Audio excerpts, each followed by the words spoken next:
Welcome to the European market open. A minute to go until the start of cash equity trading. I'm Danny Berger in London alongside Tom McKenzie. Here are your top stories. Markets turn risk off after the Moderna CEO warns vaccines may struggle with the new variant. European futures point to a sell-off at the open. Concern, not panic. President Biden urges people to stay calm. Fed Chair Jay Powell warns Omicron threatens both employment and inflation. Plus, a difficult year for Chinese tech firms. We'll speak to Primavera Capital Chairman Fred Hu. He also sits on the boards of Ants and the Hong Kong Exchange. Well, Tom, the turnaround that had happened yesterday turned around yet again. It was just before 6 a.m.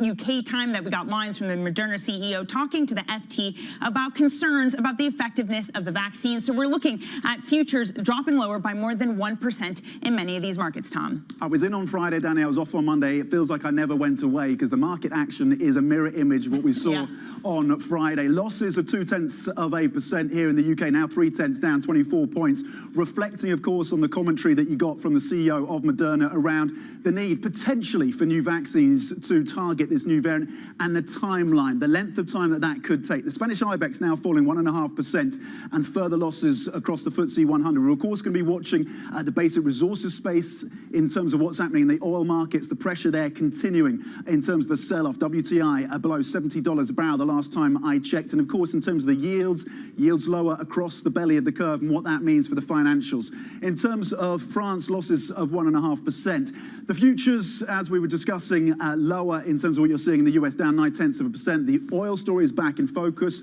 We're going to watch travel and leisure as well, particularly as the new policies being implemented by governments around the world to curb the spread of the variant and the reaction to those comments from the Moderna CEO. The 10-year yield now 144, lower by 5 basis points. Brent there, as you can see, $71 a barrel. And the Japanese yen is bid in terms of the moves to safe havens, gaining 0.4%. Tom, it is turning out to be a really ugly day in terms of sectors. I have IMAP up here on the floor. You will be hard-pressed to find any tidbits of green. Now, there are two which immediately come to mind, and they're the kind of classic haven-type assets. It's staples, some consumer discretionary. You see a little bit of green on healthcare, but elsewhere, it is just a broad-based sell-off. Even infotech, one of the sectors that usually is a little bit insulated from some of the COVID concerns, all in the red. We're also looking at materials. We've seen oil, a lot of those different types of commodities moving lower, affecting that sector. Financials, as you were mentioning, Tom, some of the yield curve coming lower, that thinning out, not great for the financial sector. But again, it is red across the screen so far this morning. And the Fed, of course, Jay Powell, saying that it is a concern in terms of the trajectory of the US economy, focusing on some individual stocks. And some of these are related to what we're seeing in terms of the pandemic. Some are individual corporate stories. IAJ, let's start with this one. Of course, the airline, the O of British Airways, down by 2.5%. Of course, this is tied to that concern around the variant and what it means around further restrictions on travel. Inditex, a really intriguing story around changes at the top of this company. The owner of Zara, the chairman and CEO are out. Now the daughter of the founder is taking over. Losses of 5% just in the first few minutes of trade. Glencore, this is another intriguing story as well. An activist investor, Bluebell, pushing this company to spin off part of its coal assets, saying that it's going uninvestable around concerns around ESG. Pressure of about 1% on, of course, that major commodities trader. Okay, let's get the Bloomberg Business Flash now with Leanne Gerrans. Leanne. Tom, good morning. EasyJet says the Omicron variant of COVID-19 has had an impact on short-term demand, but has not yet derailed a recovery in air travel. The UK discount carrier has reined in capacity plans for the current quarter as some customers delay flying and others put off booking. The chief executive told Bloomberg TV there are many uncertainties in the coming months.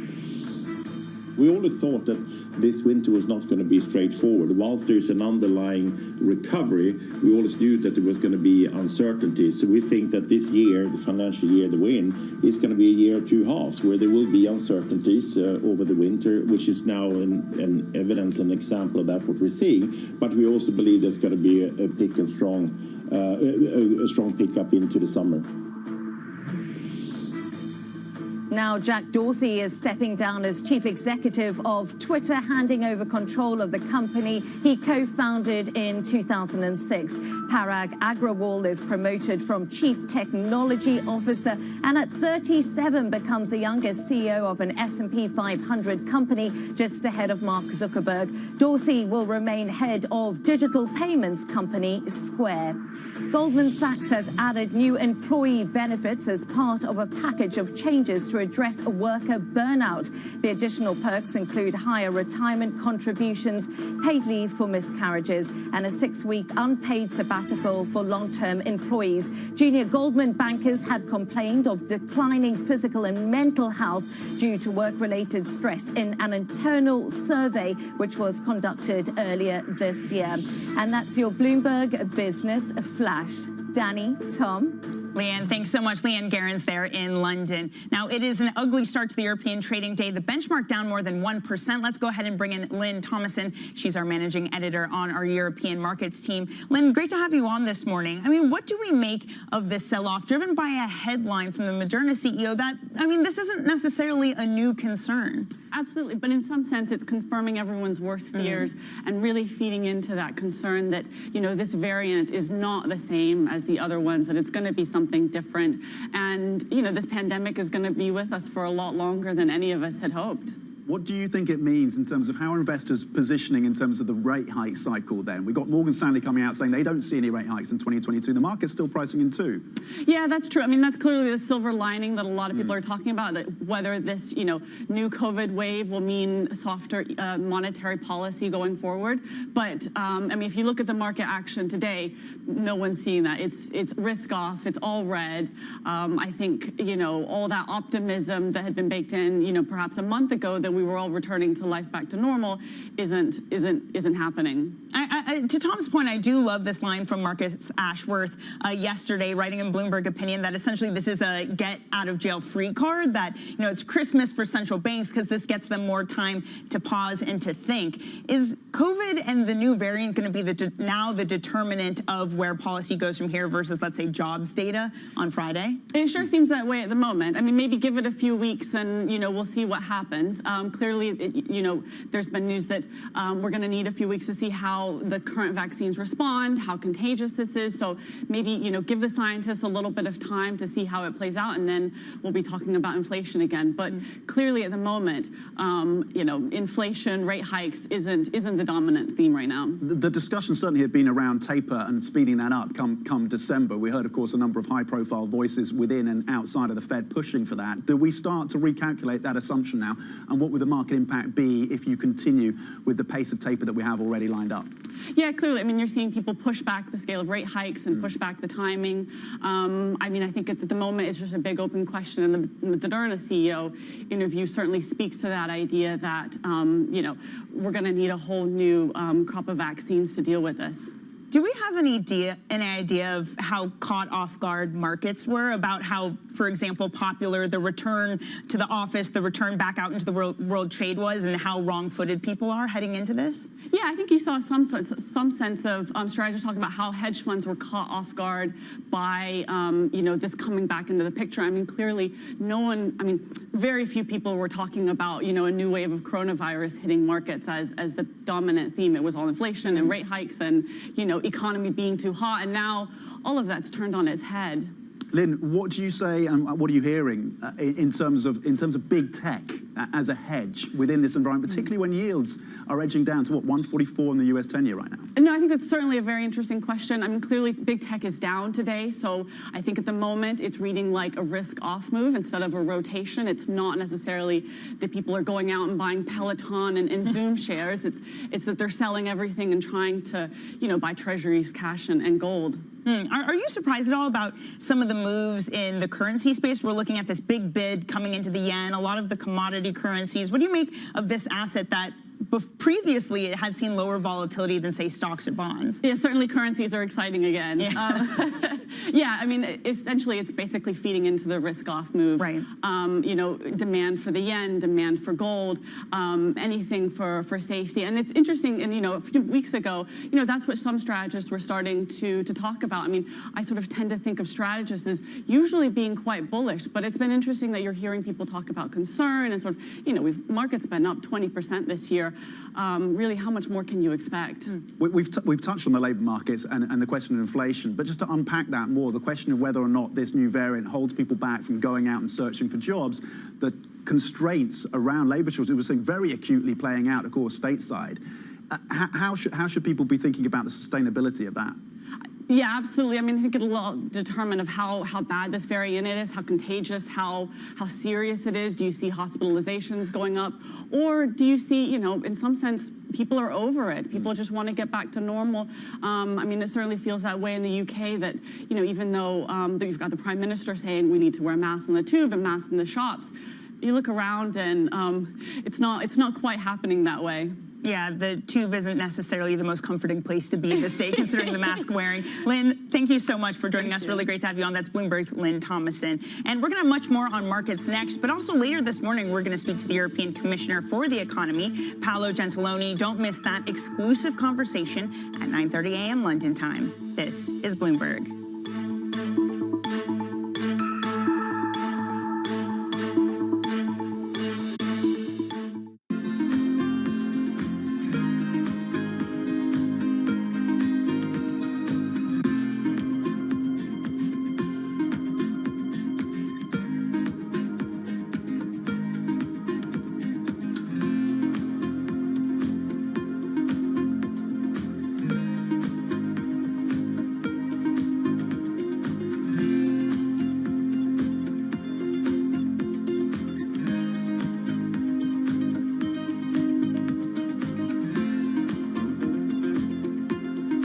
Common ground on energy that you share now with the Prime Minister of the United Kingdom? We are both very committed to the transition to a net zero future, and as part of that, to building up the renewable energy capacity for Scotland and the UK. Scotland has got massive potential in wind energy in particular, onshore and offshore, but also some real potential in new and emerging technologies, carbon capture and storage, for example. There's also, I think, an understanding, and perhaps the UK government and I don't entirely agree on the detail of this, but we must accelerate the move away from fossil fuels. We've got to do that carefully in a way that protects the people who are currently employed in that sector, in Scotland around 100,000 jobs, and do it in a way that doesn't see us importing more oil and gas, but instead moving to the alternatives. On the supply chain, are you starting to see things improve? And if you are, where specifically, sir? Well, this year we have been mostly affected by the semiconductor situation, and we believe that the quarter three was the quarter that was most affected.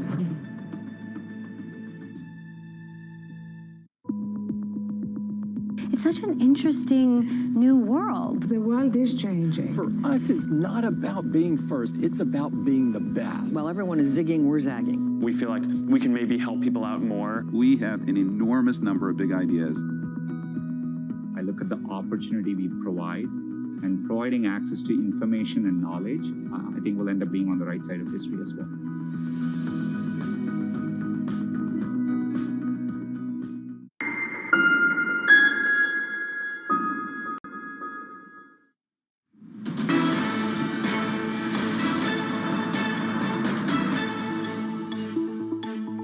Welcome back to the Open. 30 minutes into the European trading day, seeing losses across the European stock 600 benchmark of around 1%.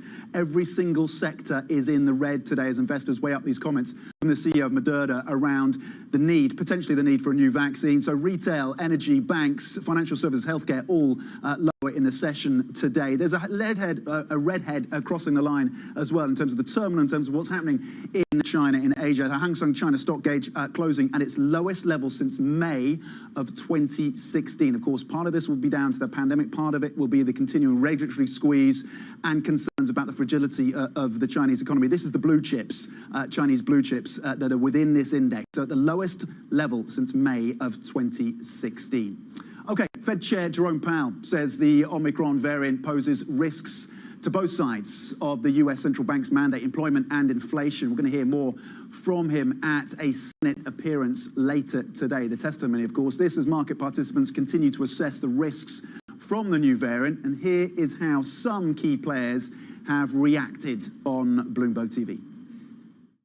I wouldn't expect this to change their opinion on what's happening in their local economies. Those local markets are still pretty tight. Inflation is running pretty hot. In the near term, at least, the disinflationary effects of a resurgence in the virus would be larger than the inflationary ones from things like supply constraints. If there is going to be a repeat of the winter lockdowns or lack of mobility, then it would be a surprise if central banks continued on course. Instead, more likely they will delay the pace or the start of their tightening process. It's not surprising the markets have bounced a bit, and it's not surprising that they've not bounced as much as they fell on Friday to me. The variant is already in there. So trying to impose a travel ban now is like shutting the barn door after the horse is bolted. I think investors are just going to count to 10 before moving again.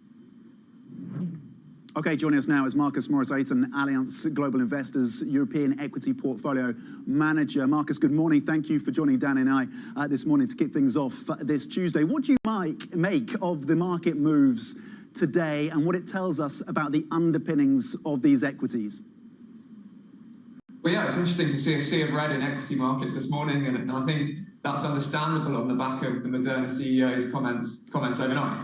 And that's really indicative of the nervousness that we're seeing in markets currently. I suspect after these comments, we're probably in a bit of a wait and see mode for the next 10 days until we get more data on A, the severity of Omicron, B, the transmissibility, and C, the efficacy of vaccines. And that's really what's been cast into doubt overnight. Marcus, nothing is really being spared in this session, at least today. Technology, for example, one of your high conviction calls is still off by nearly 1%. Are you a buyer on this dip? I think before we rush to conclusions, we need to understand how severe the threat from Omicron is. And what was interesting on Friday was that you saw this big risk-off trade, and you saw the usual travel and leisure stocks declining by 10 to 15%. But as you said today, you didn't necessarily see the flip side of that trade. There wasn't huge outperformance of the traditional stay-at-home winners. And I think that does indicate that many people are really lacking conviction at the moment until we get more data. Marcus, just building on the comments from Danny there about the buy the dip theme, or at least if you buy the dip on tech, to what extent is buy the dip something you can rely on, given the fundamentals of these markets, the fact you've seen three major examples of investors, retail investors and institutional, coming in and snapping up shares after a major sell-off?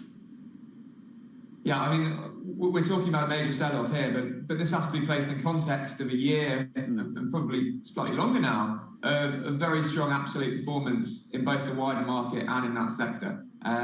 So I think you need to be selective and actually invest in the companies that are going to drive returns over the next decade, not potentially in just the next day or two, as we see more data. I still wonder, though, when the tail risk of a new variant is particularly grim, where you find hedges, again, to a risk that is somewhat extreme.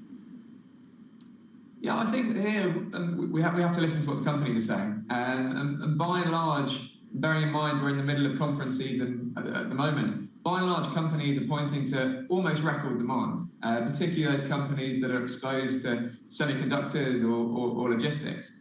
The challenge for all of these companies, though, is on the supply side.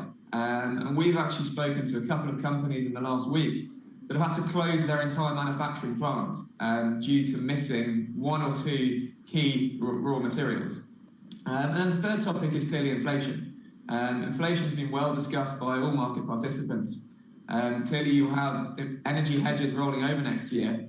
But the one that I think people aren't discussing enough of is wage inflation. And this is particularly relevant for us in terms of some of our tech holdings, where they're having to pay more to not only attract talent, but retain talent. And that's a cost that I think we'll see coming through income statements pretty strongly in the next 12 months.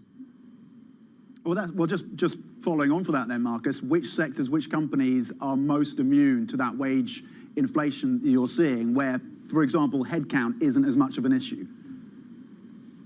Well, I think there's two aspects to this. To inflation generally is capital-light companies that don't have a huge raw material cost base, and tech would fit into that.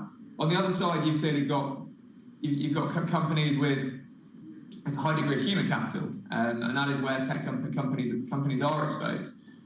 Generally, I think in this environment, it's more important than ever to invest in companies with strong pricing power that are able to pass through these inflationary pressures to their end customers.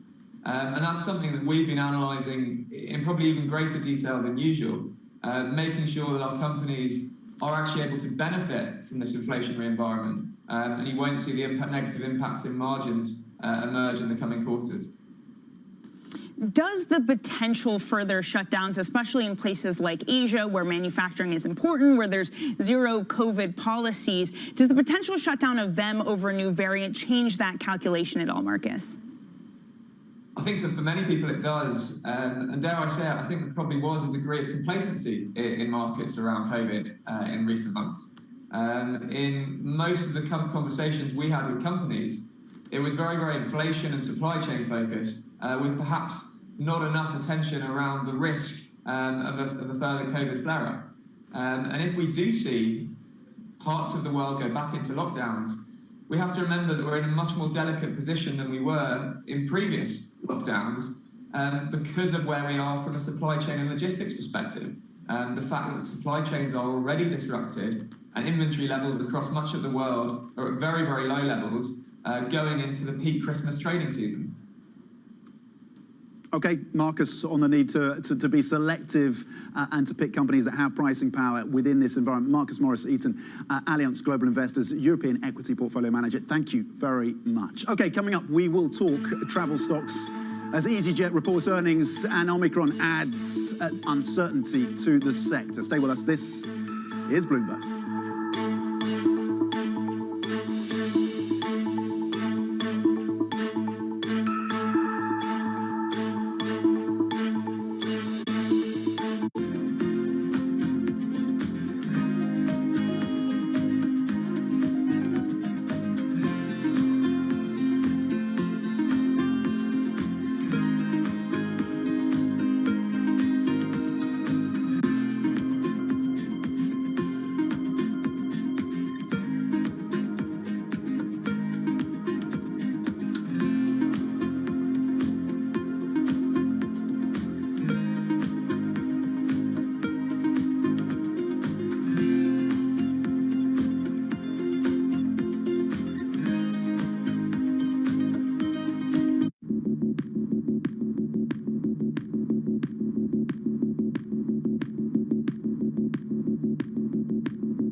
Bloomberg has enhanced search on the terminal to deliver what you need when you need it.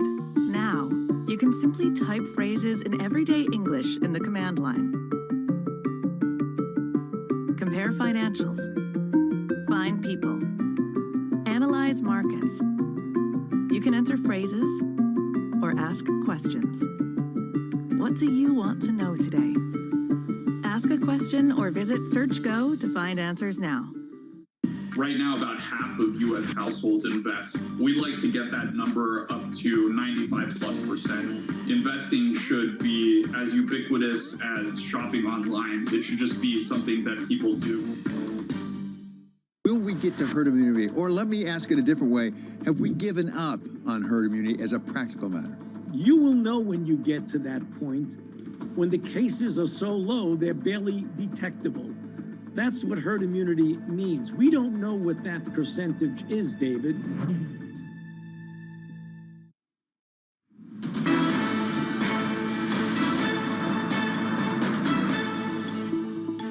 Welcome back to the Open. We're about 23 minutes into your European cash equity trading day. It is right across the screen. Some of the higher beta sectors falling extensively. The CAC 40 down 1.4%. And on a headline level, we're down 1.2%. Of course, the concern lines coming from the Moderna CEO about the effectiveness of vaccines potentially against the new variant. But Tom, the other story that we're watching out from yesterday from the U.S. session, of course, is Jack Dorsey stepping down as CEO of Twitter.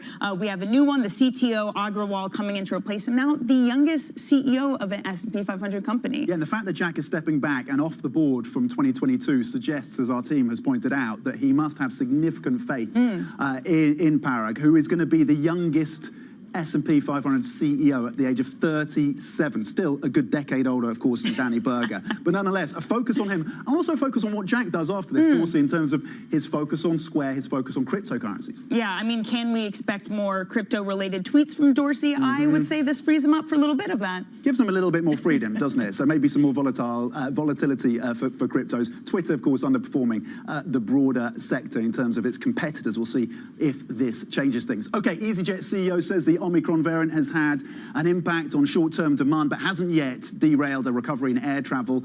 Johan Lundgren spoke to Bloomberg's Anna Edwards and Mark Cudmore a little earlier. It's not to the same level of downside that we've seen in previous times when there has been restrictions being introduced. And I think that, what will normally happen is that it will take some 3, 4, 5 days, and then it will settle down to a certain level. And we're waiting now, of course, and monitoring to see what that will be like. But like I said, it's very much, the effect we're seeing is very much on the very, very short term, where people in some cases are transferring out their bookings, particularly throughout the period where government has said that they will review this situation further and moving that into the early part of the next year. So we're seeing that the most affected is probably city-to-city destinations. We're seeing that beach destination, holidays destinations is still holding up. Domestics are still holding up, as an example. And that is very much like the previous trends that we have seen. It's obviously very early days, as you say, and it's too early to jump to conclusions. But in the worst-case scenario where Omicron does lead to more travel restrictions, more lockdowns, how will you get through that in your cash pile? You've already sold and leased back most of your fleet, so how would you raise more cash to survive another extended lockdown? Well, we are, compared to others, in a relatively much stronger position. We have access to some 4.4 billion pounds of unrestricted liquidity. We have the least amount of debt of any major European airline, as far as I can tell. And this is because the action and the funding that we have taken up until now. We always thought that this winter was not going to be straightforward. Whilst there's an underlying recovery, we always knew that there was going to be uncertainty. So we think that this year, the financial year that we're in, is going to be a year of two halves, where there will be uncertainties over the winter, which is now an evidence and example of that, what we're seeing. But we also believe there's going to be a strong pickup into the summer.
there's a pretty good chance that you use products made by Meta every single day. If you've never heard of Meta, that's because it's the new name for Facebook Inc., the parent company of Facebook, Instagram, and WhatsApp. All right, perfect. In a spiffy presentation on Thursday, Mark Zuckerberg showed off his vision for what he's dubbing the metaverse. That's a sort of mix of augmented and virtual reality worlds which will let the user explore virtual ecosystems. Much of what he showed isn't yet available. It's really his vision. In that sense, it was more like the sort of presentation Elon Musk does, where he looks at what he hopes might happen one day, than what Steve Jobs does, or Steve Jobs did, which is showing off products he already has available.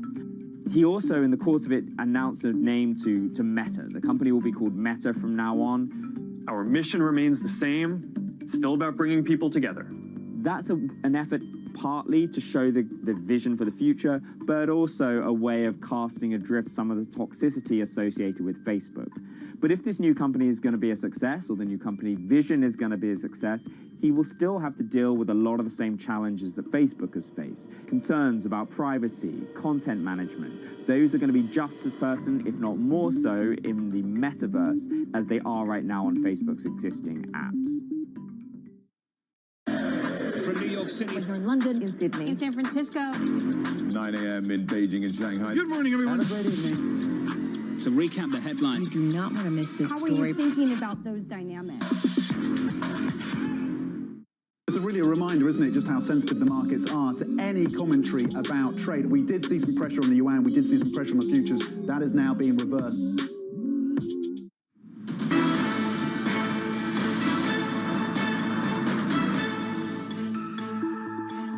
Welcome back to the Open. We're 30 minutes into the cash equity trading session in Europe. Here are your top stories. Markets turn risk off after the Moderna CEO warns vaccines may struggle with the new variant. European stocks sell off at the open. Concern, not panic. President Biden urges people to stay calm. Fed Chair Jay Powell warns Omicron threats both employment and inflation. Plus, a difficult year for Chinese tech firms. We'll speak to the Primavera Capital chairman, Fred Hu, in just a few minutes. He also sits on the boards of Ant and HKEX. Tom, it is an extremely fragile market when a concern that we already know existed is able to set off markets turning around from some of those Monday gains. That volatility and that concern showing arguably the fragility of these markets and particularly, of course, the valuations, just how stretched some are within some parts of these markets, given the very positive run-up we've seen year to date. And what we're seeing today, of course, as Danny has mentioned, that concern from the comments from the CEO of Moderna and the Fed chair as well, Jay Powell, suggesting he's turned a little bit more dovish and concerned about what this may mean for the trajectory of the US economy. By the way, Andrew Sheets and team at Morgan Stanley now pricing in zero rate hikes come 2022. You're seeing losses of 0.9% across the benchmark, 0.9 in terms of the DAX as well, down 130 points. You're lower by 70 points, 1% on the CAC Cajon, and 0.8 lower on the FTSE 100. The yields are lower across your 2s, 5s, and 10s. Oil as well under pressure. WTI below $70 a barrel. Let's switch it on and see how things are playing out then on a sector-by-sector basis. Travel and leisure clearly in focus. We've been hearing from the EasyJet CEO. We've been looking at the likes of IAG around possibly additional measures being put in place. Here in the UK, you have additional quarantine measures and testing. In Japan, bans on all foreign travellers going into that country on concerns about this new variant. Energy is lower. No surprise, given the pressure on oil, down 1.6%. Auto parts, retail, travel and leisure, every sector is in the red. Slightly milder losses in terms of what you're seeing in media and basic resources. That is the shape of play 30 minutes into the trading session. Okay, let's switch focus to what's happening in China. It has, of course, been a tough year for technology in that country, the world's second largest economy. The twin forces of economic slowdown and a cocktail of regulations have seen tech giants feeling the pinch. Tencent has just had its slowest quarterly sales growth since going public in 2004. Alibaba, meanwhile, has cut its fiscal growth forecast, and ByteDance, the company behind TikTok, has called off its IPO plans. Joining us to discuss the landscape in China is Fred Hu, former chairman of Greater China for Goldman Sachs and the current founder, chairman and CEO of Primavera Capital Group. Fred sits on the boards of Ant and the Hong Kong Exchange, amongst others, is also the chair of Yum China. Fred, always a pleasure to speak to you, given your history, your experience, and of course the companies within your portfolio. Where do you think we are, Fred, in terms of the regulatory shifts that we've seen in China? Are we still in the middle of this, or are we coming towards the close now? Well, I think we have seen most of the regulatory initiatives, that is anti-monopoly, tightened data security, stronger consumer privacy protection, and so on and so forth.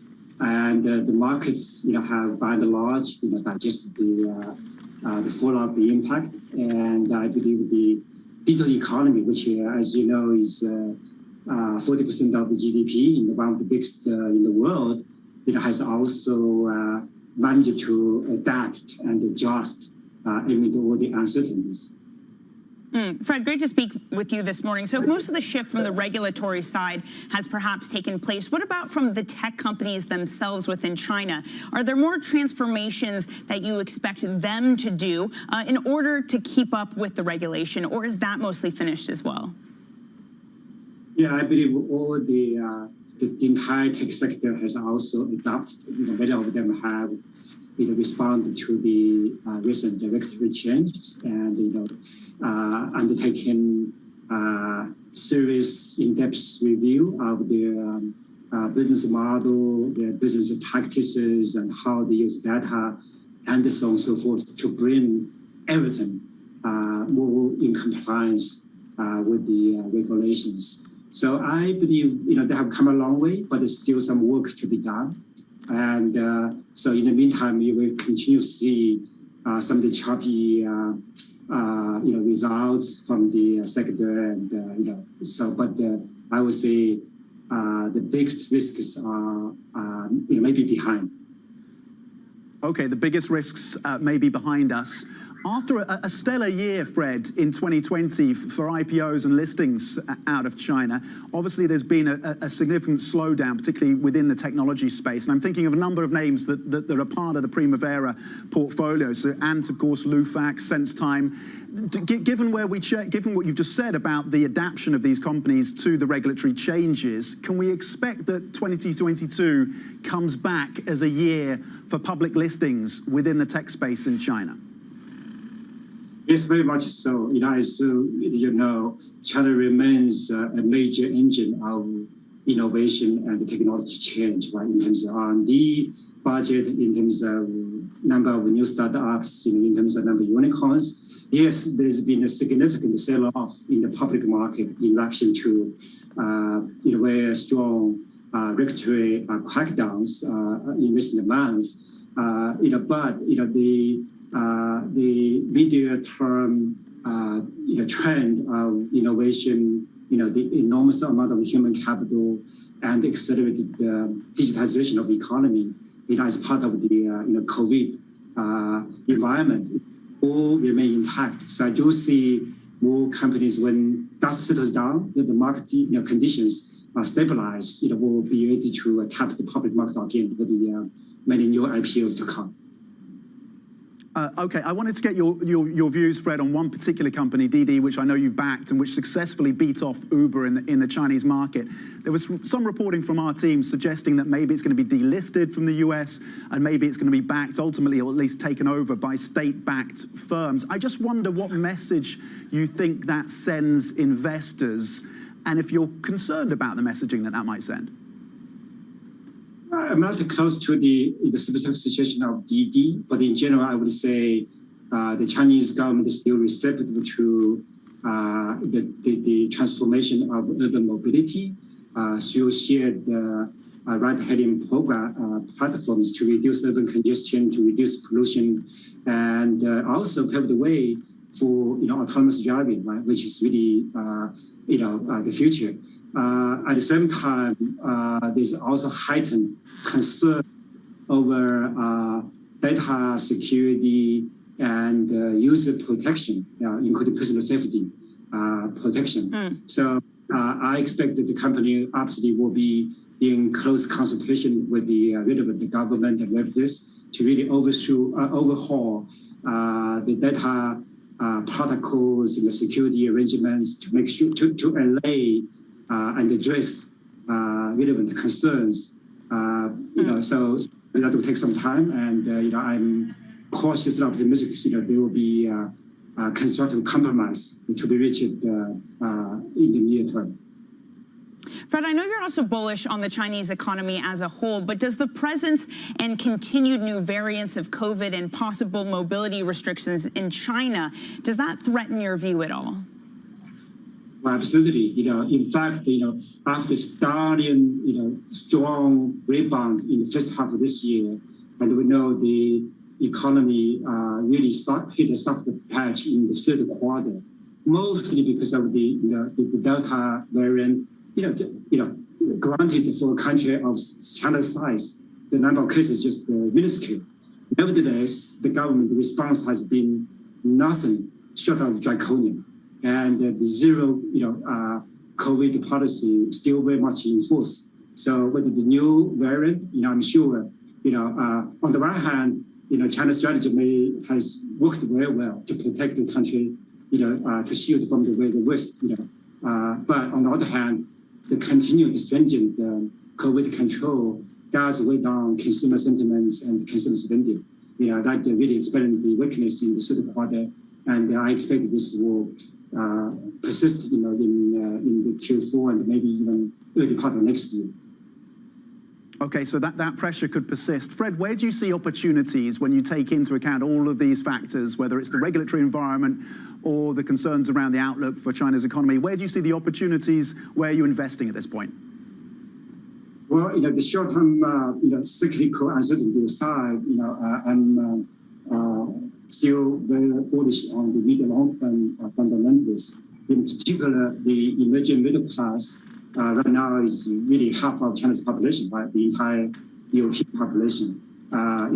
Last year we saw Chinese consumers overtaking the U.S. consumers for the first time ever, become the biggest spender in the world, and that will very much continue, particularly when COVID hopefully subsides. That will really drive in economic growth and also significantly contribute to global demand.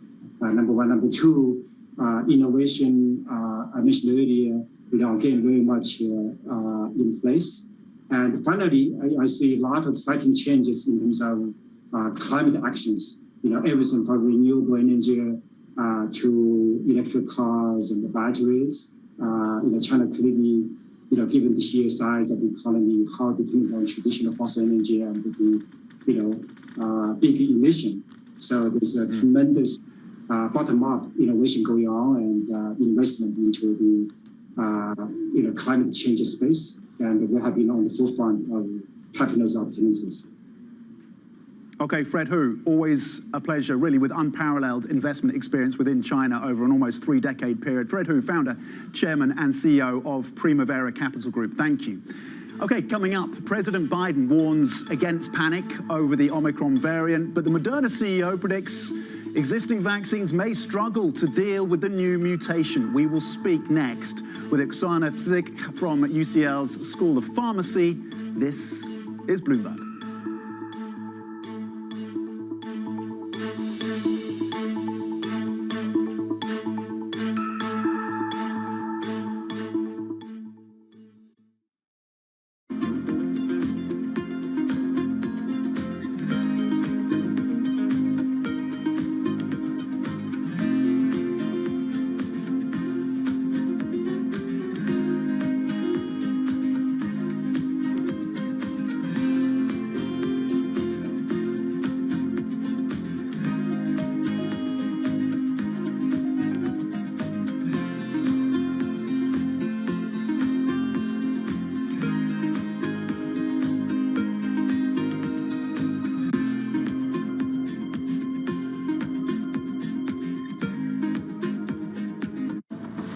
Front, when your shares are down 20%, it's going to hurt. But talk to us about, well, really what you're seeing.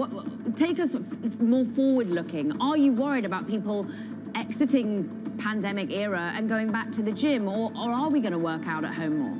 Well, that's actually the advantage that Beachbody has is we have never been a direct competitor with the gym. In fact, what we rely on is our ability to influence the 150 million people in North America specifically who are overweight or obese and haven't made that choice yet. Our job is to influence them with great content and this combination of what we call the total solution: fitness, nutrition, and community, so that they can tap into this incredibly cost-effective solution that is entertaining and engaging right at home so that they get results. That's our job, is to help the new person engage in healthy lifestyles. Access the financial world on demand. Hear from leading economists, policymakers, and industry experts via live and on-demand webinars, only from Bloomberg. Start exploring to see what's moving the markets. Visit Bloomberg.com/webinars.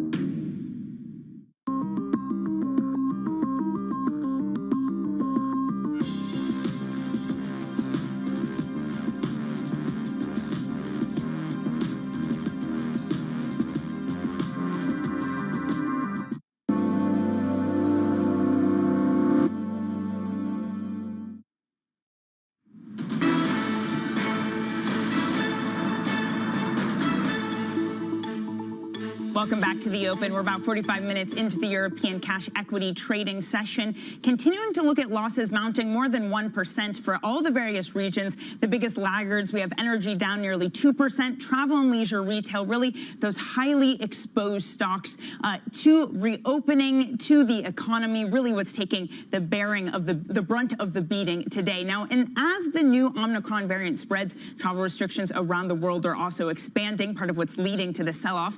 The U.S. has imposed travel curbs on some nations in southern Africa, but President Biden says the new mutation won't prompt additional restrictions within the country. And the heads of Pfizer and Moderna say that a new vaccine specifically targeting this variant will be ready within a couple of months.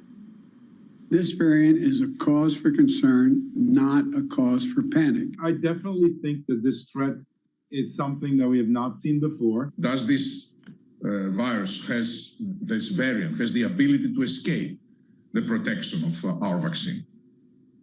I think that that's something that we will know in a couple of weeks. Fortunately for us, the PCRs that we mostly use would pick up this very unusual variant. My team is already working with officials at Pfizer and Moderna and Johnson & Johnson to develop contingency plans for vaccines or boosters if needed. We have very high level of confidence that we will have it ready within 100 days, but we have very high level of confidence that we can manufacture it by billions if needed. Based on the 10 years of platform development we've done already with mRNA and mRNA vaccines, I think we're in an ideal position to respond within the kind of 60-day time frame. Let's add another smart voice to the mix. Joining us now is Oksana Pizik, who's a global health advisor and lecturer at UCL's School of Pharmacy. Oksana, thanks so much for joining Tom and I this morning. So what do you make of the reaction so far of governments, this swift action to restrict travel? Is it enough or does it go too far? Well, I think that certainly it's not going to stop the spread of Omicron based on what we know about this new variant so far. It could slow it in its tracks, but we should also be thinking about what other measures we should be doing beyond travel bans. We should be offering a support package for countries like South Africa and in the wider region to help accelerate their vaccine rollout and also increase genomic sequencing globally, including in the United States. It's really actually behind other countries like the UK in terms of sequencing ability. And it is absolutely fantastic that African scientists moved so swiftly to report this. But now it's time for us to go and support them in return. Oksana, you point to an important failure, arguably, amongst the developed nations to support the underdeveloped nations in the rollout of vaccines. And of course, epidemiologists and scientists like yourself have long pointed out that as long as you have significant proportions of the global population unvaccinated, there is that pool in which the variant or new variants can come out of that population. what needs to be done specifically to address that, and how can you move things forward?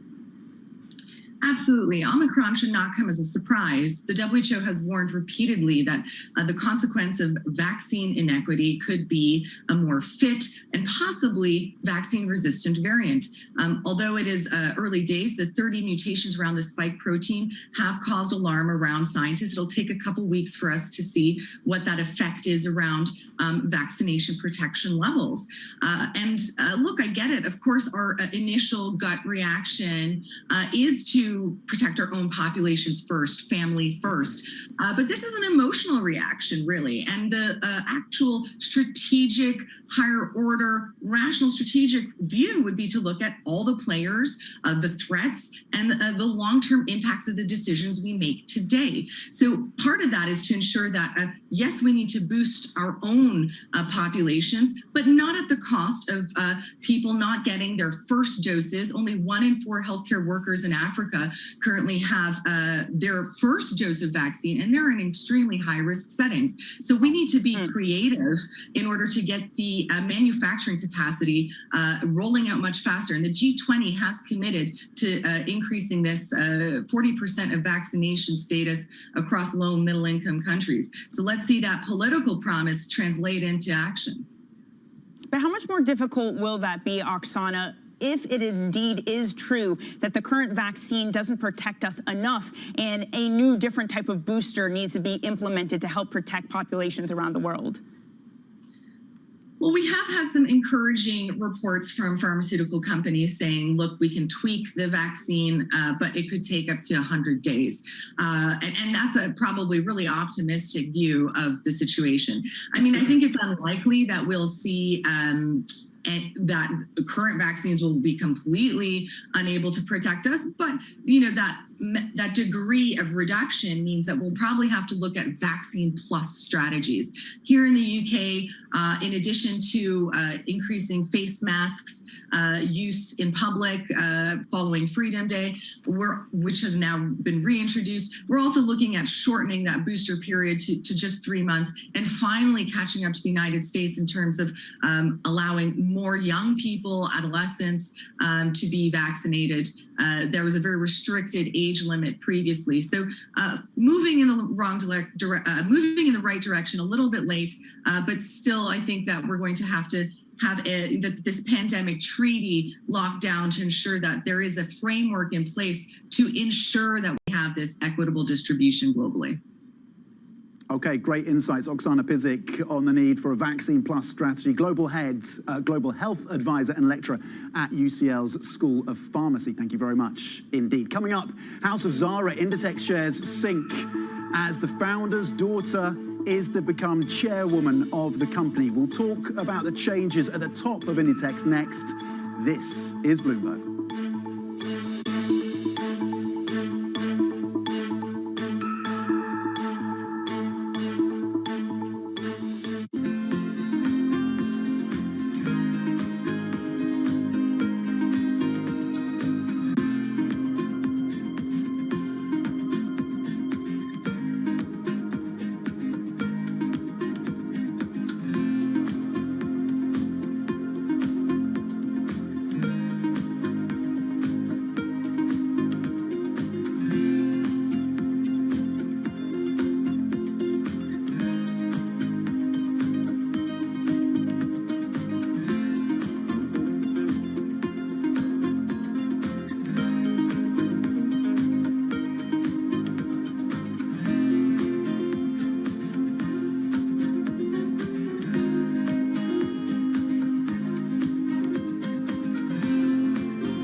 represent 5,500 forecourts, which is roughly 65% of all service stations in the UK. Of the ones that we were able to survey yesterday, roughly 1,500, 27% said they didn't have any fuel, 21% said that they had one fuel type or another, so that's either petrol or diesel, and 52% said that they were fully stocked. Northern Ireland, Wales, Scotland seem to be okay. So we still are seeing, like your reporters are seeing, some stock outs at sites around London and the southeast, I'm afraid. When do you feel confident that this will 100% be in the rearview mirror? Well, what we're hoping is those people that got fuel over the last few days obviously don't need it again for another few days, and that will give us a chance to actually start to restock the network. So we're trying to get it back to a reasonable level today and tomorrow, and then over the coming weeks, because it will take a number of weeks, to get it back to the sort of more normal running levels. I think what we've seen during this period of time is that communicating via video is not a fad. We are using it in all aspects of our lives, for work, for learning, for communicating, for staying in touch. Every Friday with 30 minutes dedicated to fixed income, I'm Jonathan Ferro. This is Bloomberg Real Yield.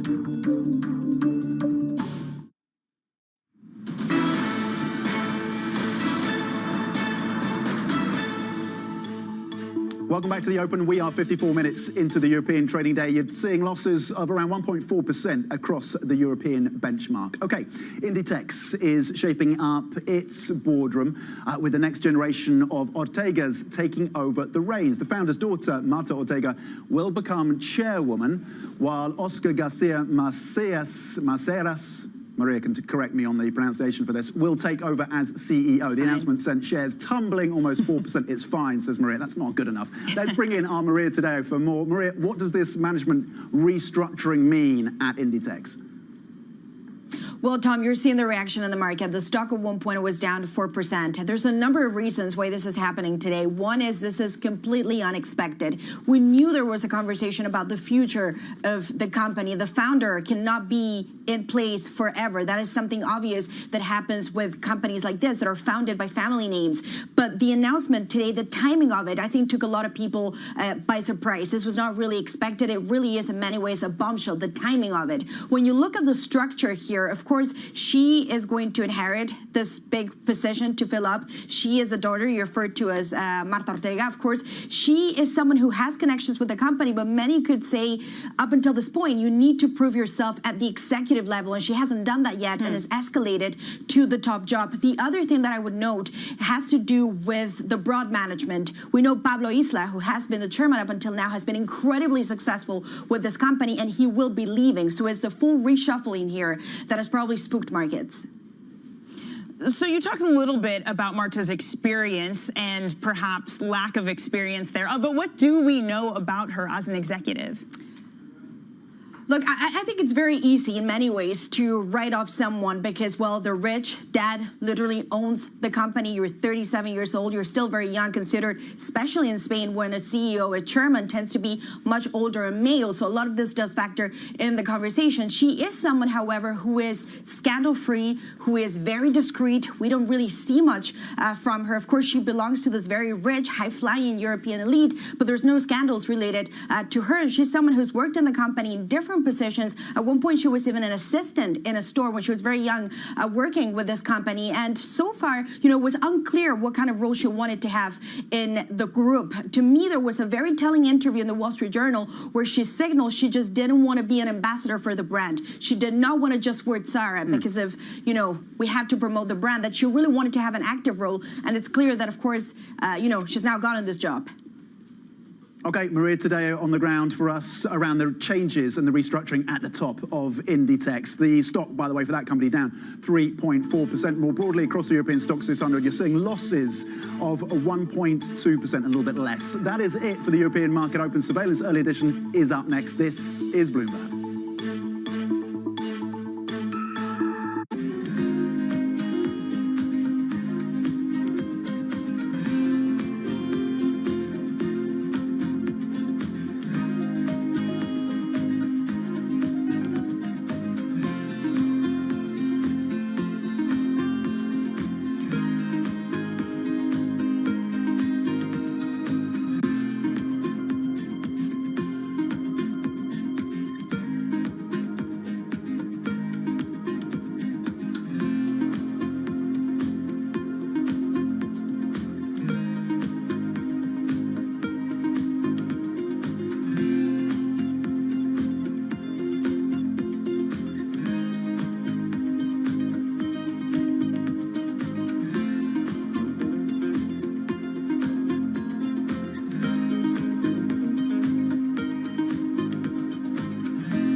competition is going to look like? Do you think there is going to be a price war? As you say, the fares are available now. You're suggesting they may not be there for forever. But nevertheless, talk to me about what you think the competitive landscape is going to look like here. We've seen a bit of departures in this market, and this market has three very strong joint ventures that compete head-to-head daily to win the hearts and minds of consumers and businesses in the United Kingdom. So I don't see a difference in the competition. I think we've all focused on Heathrow as the major hub in the United Kingdom, connecting, of course, the U.S., New York, Los Angeles, and other locations. So I see this as a continuation of competition. We've been waiting for the day that we can compete strongly in the marketplace after such a long period of time where it's only been one directional traffic from the U.S. to the U.K., and now it's open, of course, to U.K. nationals. You mentioned Heathrow. What about Gatwick? We made a very tough decision in March of last year to really focus our efforts at Heathrow.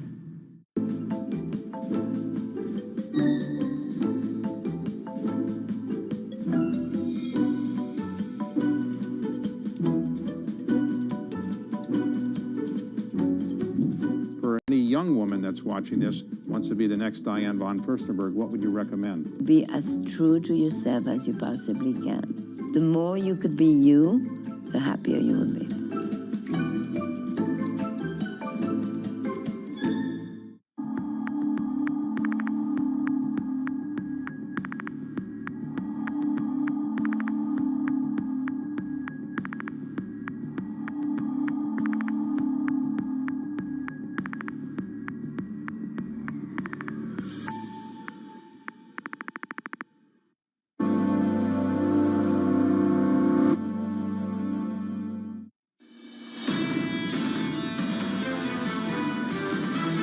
This variant is a cause for concern, not a cause for panic. I definitely think that this threat is something that we have not seen before. We have very high level of confidence that we will have it ready within 100 days. This is Bloomberg Surveillance, Early Edition. Good morning and welcome to Bloomberg Surveillance Early Edition. I'm Danny Berger in London. Here's what's coming up on today's program. Concern, not panic. President Biden urges Americans not to overreact to the new variant. The Moderna CEO says the Omicron variant may elude the current vaccines. Stefan Bankel's comments spark a risk-off mood in markets. And stay with Bloomberg Surveillance Early Edition. This hour, we're going to be speaking to Microsoft EMEA President Ralph Hopter and the European Commissioner for the Economy, Paolo Gentiloni. Send in your questions on IB plus TV Go. Well, so far, it is shaping up to be an ugly day. We might have had some sense of relief yesterday after Powell acted as a soothant to markets, saying that we might need to be concerned about both inflation and the economic and the employment picture with the new variant. But that wasn't enough to hold through to today. We had some lines crossing just before 6 a.m. UK time from the Moderna CEO talking about the concern of whether the vaccine will be effective. European stock 600 selling off 1.4%. One of the worst performing sectors. No surprise here. Travel and leisure down almost 2%. It is flights unable to go. It is more restrictions. It's these sorts of reopening trades that are no longer being put on if this is a variant that will start to restrict mobility once again. All the other asset moves we're seeing follow in line with that. A very classic risk-off kind of day when you have buying coming into the 10-year. You have 10-year yields lower by about 6 basis points. Now, you will also be very hard-pressed to find any region in Europe that's moving higher, and indeed anything that's moving less than 1%. UK, CAC 40, IBEX, DAX, FTSE MIB, all of them moving down by more than 1%. It's not just travel and leisure, it's every sector, and it's especially things like energy as we look at oil also selling off in this instance as well. So as the new Omicron variant spreads and travel restrictions around the world, they continue to expand. The U.S. has imposed travel curbs on some nations in southern Africa. However, President Biden says the new mutation won't prompt additional restrictions within the country. I'll be putting forward a detailed strategy outlining how we're going to fight COVID this winter, not with shutdowns or lockdowns, but with more widespread vaccinations, boosters, testing, and more. Now, over at the Fed, Chair Jerome Powell says Omicron poses risks to both sides of the central bank's mandate to achieve stable prices and maximum employment. It comes as he prepares to testify to the Senate Banking Committee later today. Let's dig into this. I'm joined now by Sylvia Merler, Head of Policy Research and ESG at Algebris, and Bloomberg's Lynn Thomason, Managing Director of EMEA Markets. Thank you both for joining this morning. Lynn, I want to start with you and your initial take on this reaction we saw this morning for every single risk asset essentially to sell off. Yeah, absolutely. I think, there was a thought yesterday that perhaps it was overblown, that things would be okay. Lots of press around the idea that the virus would be mild. But I think the Moderna CEO interview has clearly gotten everyone spooked again, and everything is risk off in markets. Sylvia, does this sell-off make sense to you, especially considering that the lines we got from the Moderna CEO this morning? It's not necessarily a new concern coming into the fore that the vaccines might not be effective. Absolutely, entirely agree with Lynn there. So I think basically yesterday evening, everybody was reassured by the comments of Pfizer CEO saying they are working under the assumption that a modification to the vaccine might be needed and they will be able to deploy within 100 days. The comments from Moderna CEO this morning were definitely not well received. And the truth is it's simply too early to know. We know that we'll have to wait about 2 weeks to really know whether this spreads faster, whether this is actually resistant to vaccines, and whether this is or is not a milder version of the virus that we have known so far. So it's really too early to say. Sylvia, does that mean if it's too early to say, we should think about buying the dip and whether that's a logical move at this point? I think it's really difficult. It's really difficult to say right now because we have so little information on this new strain that it's very difficult to make prediction on this. Fair enough. Lynn, I want to bring you into this as well. I mean, buying the dip, it has been a very successful strategy. I mean, not just over the past few months, but for the past few years. Oh, absolutely. It's worked every single time. And I mean, but I think now you're somewhat in a different situation where end of the year, fund managers are looking at, how things are going to shape up. The market's already up 20% this year. It's not a hard decision to say, hey, let's, pull back on some risk. Everything's gone up so much. Yeah, fair enough. I mean, a lot of things to weigh up. And Sylvia, of course, one of those things to weigh up is what all of this means for inflation. How do you look at the potential inflationary or disinflationary effect of a new variant that spreads more quickly coming into the population? Well, that will depend on the combined effect of the different factors that we know are at play here, whether the variant spreads faster, whether it's more severe, and whether it can actually get around vaccines. If that's the case, then we might have obviously a negative effect of economic activity of a similar kind as we have seen in the past few years, and that may have a disinflationary effect, especially on energy, which has been driving inflation so far. On the other end, if that's not the case, we might have a less prolonged negative economic impact, but at the same time, inflation might not be affected. Yeah, Lynn, I mean, this is something that... Sorry, go ahead, Sylvia. Sorry. Go ahead. It might actually be affected on the opposite end, meaning if this is restricting movement, if people feel less confident in going back to work, this might actually have a positive impact on wages and costs. And I also just want to bring to our viewers' attention as well a line crossing the terminal now that benchmark European gas prices have climbed above 100 megawatts per hour in terms of euro pricing. That's, of course, on the ICE exchange. I mean, this is another thing, Lynn, we have to worry about as well. Energy prices. I mean, it is really cold outside of this building here in London today. Yeah, exactly. And I mean, the coronavirus isn't going to solve, that issue. And it's clearly a big issue for the European economy and for British consumers, how much more money they're going to have to spend in heating bills and dealing with, gas suppliers that are having a hard time making it these days. Right, as if there weren't enough risk to worry about at this moment. Sylvia, I want to bring you into the energy conversation as well. Clearly, this isn't going away anytime soon. How do you navigate this space at the moment in terms of what investments look attractive? Do you stay away from this market? How are you approaching energy right now? So I think one of the issues that is a bit overlooked on the energy side is we're seeing this as a very transitory factor right now because it's popped up all of a sudden. But if you think about the longer term trends, this is something that might as well remain structurally with us, also due to the energy transition that we have embarked on.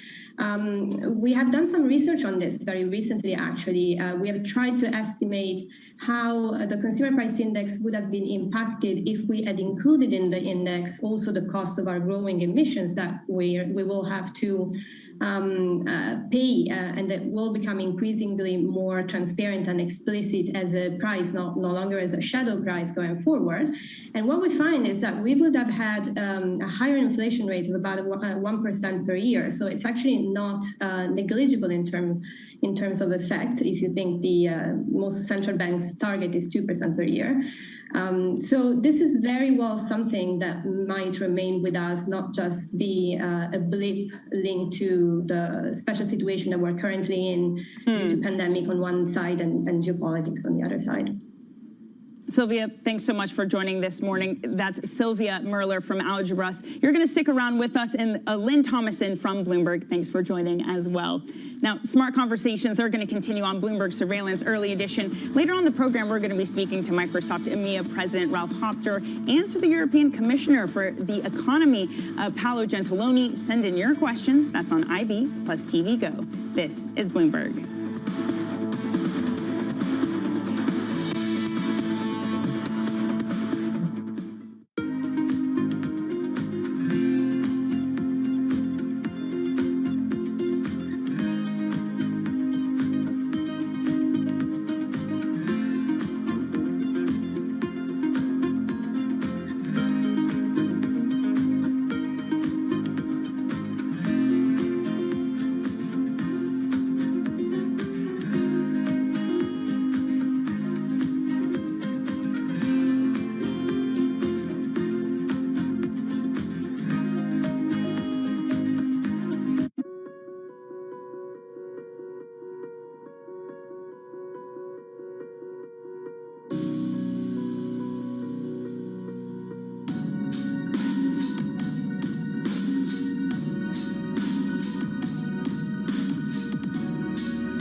People are talking about Bloomberg surveillance.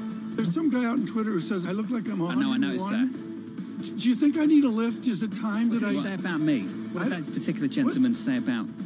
Let's have a look. One of them is near 101 years of age. Which one would that be? The other has an ego in the orbit of Mars.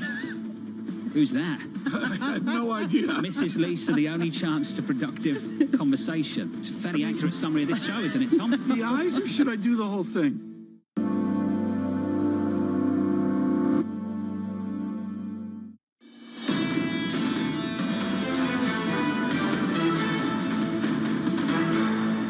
I can't speculate on that. I think the piece of it that we control, we've said, Stéphane Bancel, the CEO, said, we think we're in a position to do, based on the 10 years of platform development we've done already with mRNA and mRNA vaccines, I think we're in an ideal position to respond within the kind of 60-day time frame. Moderna's founder and chairman there telling Bloomberg that while Omicron does pose a serious threat, he's hopeful that a new vaccine targeted at the variant can be produced in the next 2 months. Now, all of this comes as the company's CEO warns that a large number of mutations on Omicron spike protein mean it will likely be able to evade protection provided by existing vaccines.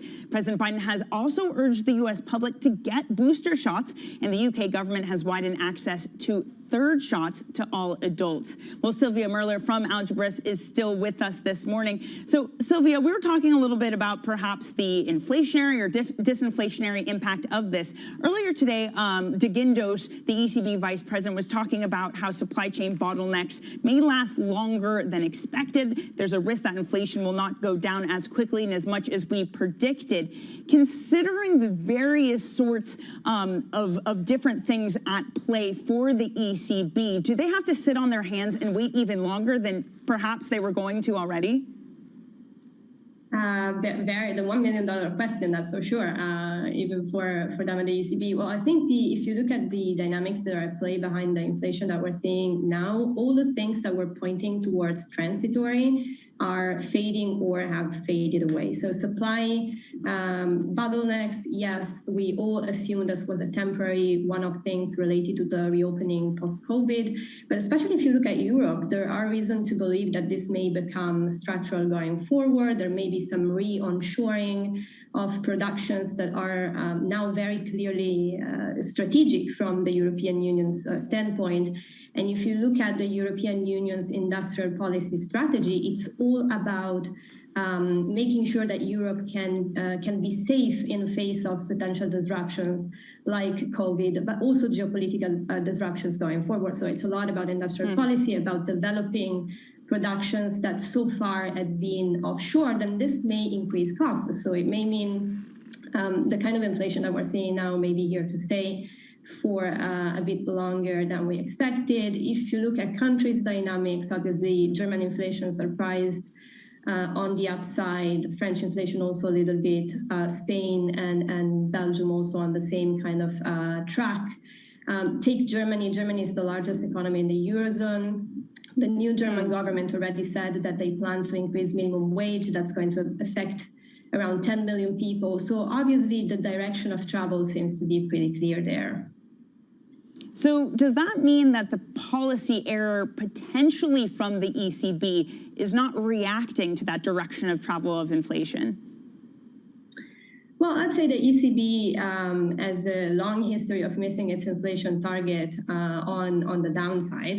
In this respect, I think there's a little bit more safe room in terms of error than the Federal Reserve might have, where also the dynamics in inflation has been a lot faster and a lot more prominent also in earlier months. And the dynamics on the labor markets are actually very different. If you look at the labor market in the US, you can still see very significant frictions if you do a beverage curve analysis. In Europe, that's not the case so much because the market functions in a different way. So that part of the problem seems to be less relevant for the European Central Bank, which is probably reassuring for them. Of course, there are a number of long-term factors that are really difficult to predict at this point in time because we don't really know what the extent of that will be. Energy is one of them, perhaps the easiest one to predict, but all this potential structural re-onshoring,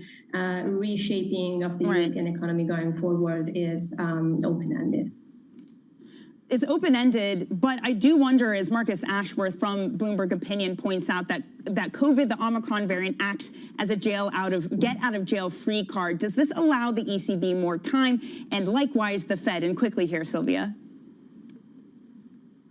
I think so. I mean, the ECB, I think, has played this communication game not as well as it might have, but it seems to be a problem that's common across central banks. I mean, you mentioned Fed Chairman Powell's remarks of yesterday evening.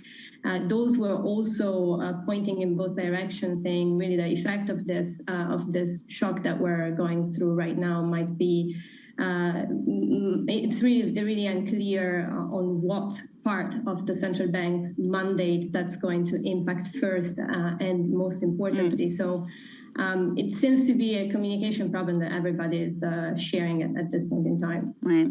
Sylvia, really fantastic to have you on this morning. That's Sylvia Merler, Head of Policy Research and ESG at Algebris. Now, let's get over to the Bloomberg First Word News. Here's Leanne Gerrans. Hi, Leanne. Good morning, Danny. Fed Chair Jay Powell says the Omicron variant poses a risk to both sides of his mandate to achieve stable prices and maximum employment. In a prepared testimony ahead of a Senate appearance, Powell says the virus could reduce people's willingness to work in person, slowing progress in the labor market and intensifying supply chain disruptions. He goes before the Senate Banking Committee at 3 p.m. UK time today. Now, Sweden's first female Prime Minister has been re-elected after narrowly winning a vote in Parliament. Social Democrat Magdalena Andersson will form a one-party government, easing political turmoil prompted by her resignation last week. Andersson stepped down as Prime Minister just hours after being appointed when her junior partner in government quit following a budget defeat in Parliament.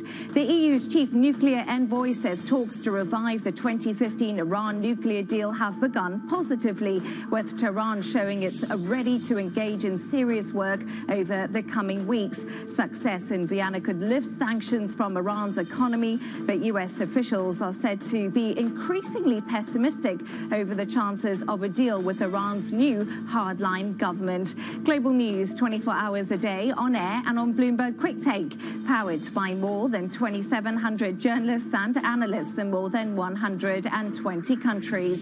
I'm Leanne Gerrans. This is Bloomberg. Danny. Leanne, thanks so much. Now, coming up, we're going to be talking Twitter following co-founder Jack Dorsey tweeting, of course, his resignation as CEO effective immediately. This is Bloomberg.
When you put the garbage inside, there's a little sensor that detects the garbage and speaks out.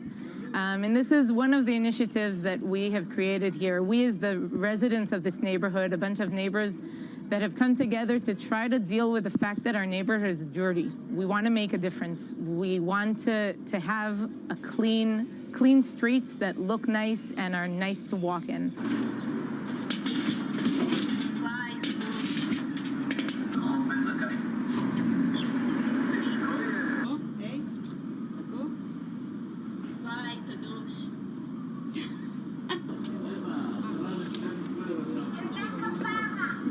בבקשה.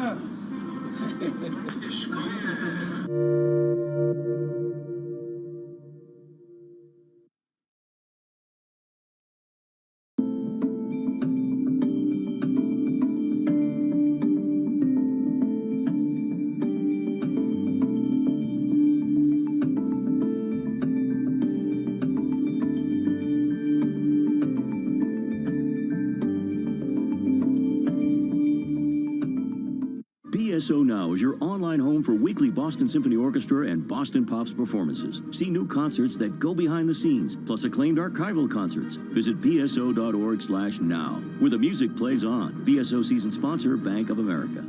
This is a market that over the past few weeks has made it clear it wants to go higher. It got a little spooked by the idea that geopolitical tensions are rising.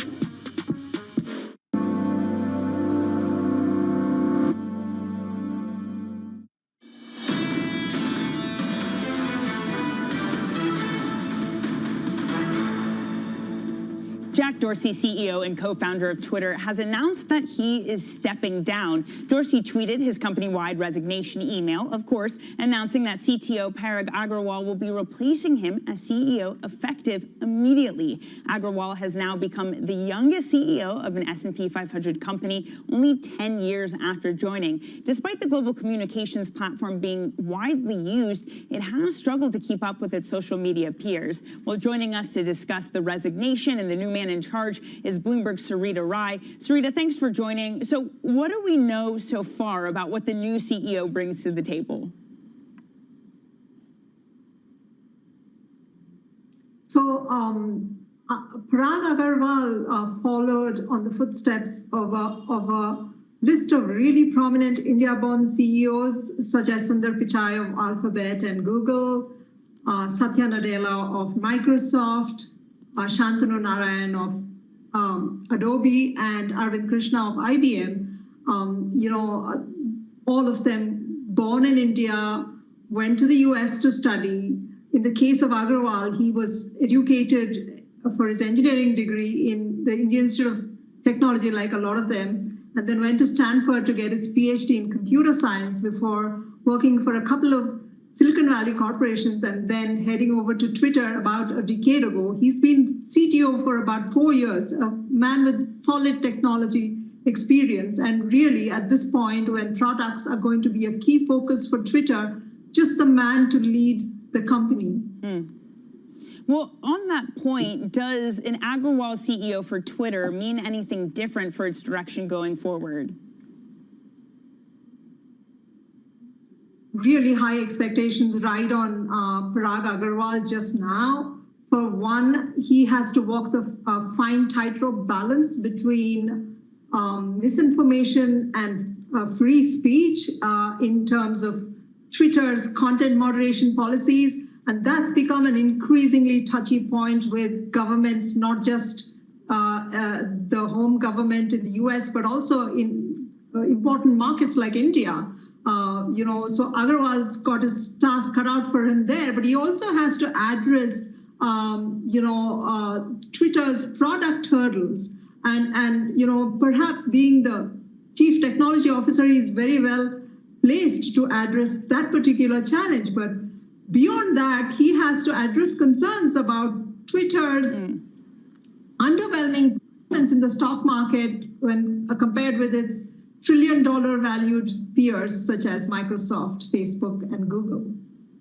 Right. Sarita, thank you so much for joining us and keeping us up to date. That's Sarita Rai of Bloomberg News. Now, of course, we're looking at Twitter falling pre-market about 0.5%. But of course, everything is falling so far this morning with concerns over the vaccine. Smart Conversations continue on Bloomberg Surveillance Early Edition. Later on the program, we're going to be speaking to the European Commissioner for the Economy. But up next, it's Microsoft EMEA President Ralph Hopter who joins us. Send your questions, IB plus TV Go. This is Bloomberg.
Esta operación definitiva para dar con la captura de este bandido la planeamos el 15 de octubre del año en curso. A las 8 de la noche en una guarnición de Bogotá nos reunimos con los oficiales de inteligencia de la policía, nos reunimos con los oficiales de planeamiento de operaciones especiales de las fuerzas militares y de la Policía Nacional, y es cuando se decide cambiar y darle otro salto a esta estrategia.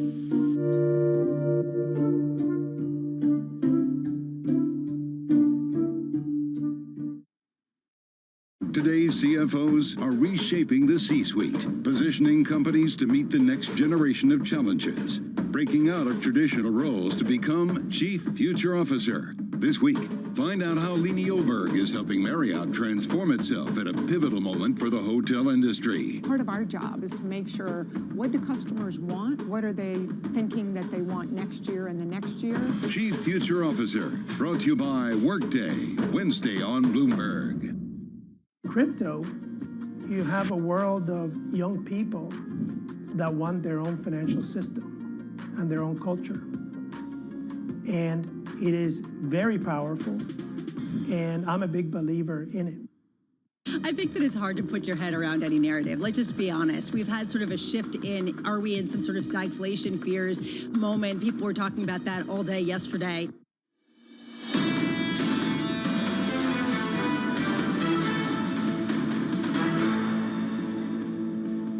Concern, not panic. President Biden urges Americans not to overreact to the new variant.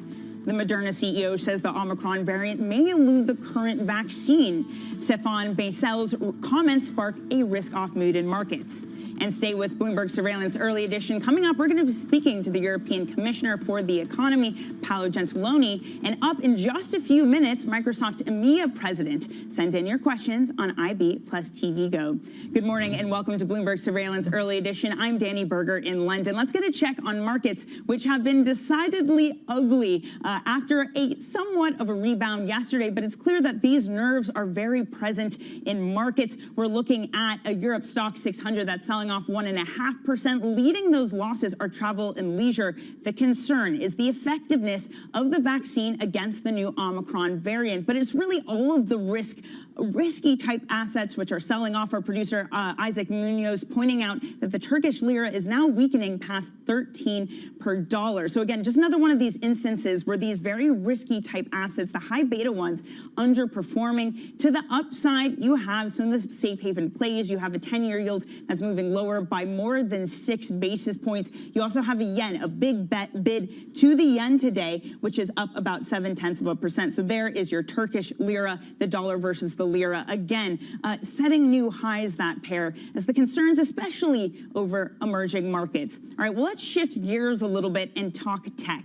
Vying with Apple for the title of the world's most valuable company, Microsoft remains focused on the future, especially the future of work in a post-pandemic world. The software giant has been working on an employee experience platform, as well as a wider metaverse offering in order to address the changing landscape in our workplaces and social spaces. We're joined now by Microsoft's EMEA president, Ralph Hopter. Ralph, thanks so much for joining us this morning. So I know you recently put out the 2021 Work Trend Index, and in it you point to this great reshuffle in terms of employees, where they want to work, whether they're leaving. We know about it anecdotally, but just how much of a regime and perhaps reckoning is this? No, thanks for having me. I think we did this study and we have been pretty astonished on seeing what the trends are coming forward. And there are two things, as you mentioned. One is actually a hybrid paradox, what I would call it, and the other one a great shuffle in what people think they want to do in the future. The data would tell you the following. 9 to 5 is obviously gone, and still companies look for productivity where people look for the most flexibility. And then you look at the hybrid paradox. When you ask the question, where do you want to work in the future? More than 70% say, I want to have the flexibility and work from home. At the same time, 67% say, I want to find a way to connect very well and very close with my teammates and my colleagues. And that's a paradox in itself, as you understand. Now, the other data, which I almost would say is more concerning or alarming for us as leaders to be great and help teams to understand where to go, is this great reshuffle. 40% of employees tell us and say, hey, I may change job, I may change company going forward because I have experienced a different environment. And so I want to acknowledge that one and just adjust my lifestyle and my working style. Yeah, I mean, it's really interesting, especially when it comes into how you use tech for that. If you want employees who want to be more present, more connected, but then they're also leaving because of burnout, where is the balance between the two? It's actually a great question. It's one of the questions I get most asked from leaders these days. They help me understand, how do I keep culture? How do I keep connectivity? How do I keep this hybrid work? And how do I give people employment experiences, work experiences? So one of the big things I would say we really need to acknowledge is that the future of the work environment is a digital environment. And so how do companies help invest in that one? Let me give you an example. Unilever with us went on this journey, and they basically looked at employees' experience on well-being, where they train people, how they actually collaborate, which spaces they use. And they use a platform, which is a pure digital platform, which helps employees and companies to understand and connect. It's Viva. It's the new kind of way we have on giving people a real platform to communicate and collaborate together. And that makes a huge difference. For Unilever, they just figured out how to people help them being better in their businesses, but adapt their personal lifestyle to the really demand of the company, which makes a huge difference. And that's what we go seeing forward. This digital experience versus a physical workspace is huge. How do you, though, prevent, again, this burnout question? Because when you're very connected, and we've seen this in the work from home environment, that everyone always complains, I can't turn off. I'm always answering emails. I'm always there. I don't have that time to kind of move away. When you are offering technology that allows this deep connection, how do you make sure that employees aren't always connected? Actually, a great question. I think one of that one is the opportunity to first time understand your personal kind of lifestyle and your personal usage of technology. For me, myself, I'm using data, how I work and with whom I'm collaborating. So I'm getting supported by AI and by the system to whom I should reach out to keep connection, but also when I need to have time, downtime, focus time. And so my schedule is, third, I would say, managed by giving me guidance on where I should take focus time to take care for myself, even time to take sport or other activities to just be blended out of the real 24/7 online experience. So that capability and that support is super important at addressing a big challenge, which well-being is for sure. Ralph, we also saw Portugal recently banning bosses from emailing their staff out of hours. To what degree are you expecting new regulations to come in, perhaps regardless of where the tech goes? I think regulation is not really an option to help us get smart as a society. I think tech is a great place and functionality in tech is supporting you very well. So when you send today kind of communication, you get actually in the mail acknowledged that people you're addressing around the globe may not be in their working zone, in their working time. So there is capability of technology and products available to help that one. I laughed at the fact the government is calling out the challenge is fantastic. I think the regulatory approach is better supported by using technology in what we have today. You can today decide and use these capabilities that you don't send emails where somebody else is actually in the very well-deserved weekend. So then that's possible through tech already. Ralph, how does the metaverse fit into all of this? Fantastically. I was excited seeing you in the spin on the metaverse showing. For us, that's next. We did offices collaboration. I think we all went through the journey of having video conferences like that in great quality and context. But the metaverse is the next big chapter, which I think is giving us a real capability to go augmented. We see that already in manufacturing a lot, where you have production sites being augmented on HoloLens capabilities, so remote services, that is already in place. But the real metaverse, where we actually combine physical and digital world, is a fantastic experience to come. Please be excited. It's coming soon, it's coming fast, and it's coming for all of us on our own choices and terms, but you really will be able to have digital and the physical world coming together as an experience. Ralph, I know that this is a significant investment from Microsoft, and along those same lines, analysts often talk about the cash richness, if I can invent a new word, the high operating cash flow for Microsoft, about $131 billion sitting on the balance sheet. What does a Microsoft with that significant firepower look like and do? I think we are focused very much on building platforms and having a rich portfolio which is helping our customers. With these platforms, as you have seen, we are investing in being very different and capable to help companies in their industries and meet them in their industries with extended technology. This is where our invest is going. You saw us announcing platforms for manufacturing, for finance, for healthcare, and just recently we did a platform for sustainability. And these are the investments which we think are core and where we use our energy and, yes, our money. Ralph, before I let you go, I do want to bring up some news that hit the wire over the weekend. Your boss, Mr. Nadella, selling about half of his own shares of Microsoft. Now, I know that this does often happen for personal reasons, but I did want to bring it up because strategists, including Matt Maley over at Talbacken, said that it's an important sign that Mr. Nadella thinks the stock won't go up from here and that perhaps it's moved too far of its fundamentals. What would you say to shareholders that perhaps share a similar concern? I can't comment that one. I know that Satya has been public on personal investments where we actually invested, I think, even in schools and institutions we all feel very proud about.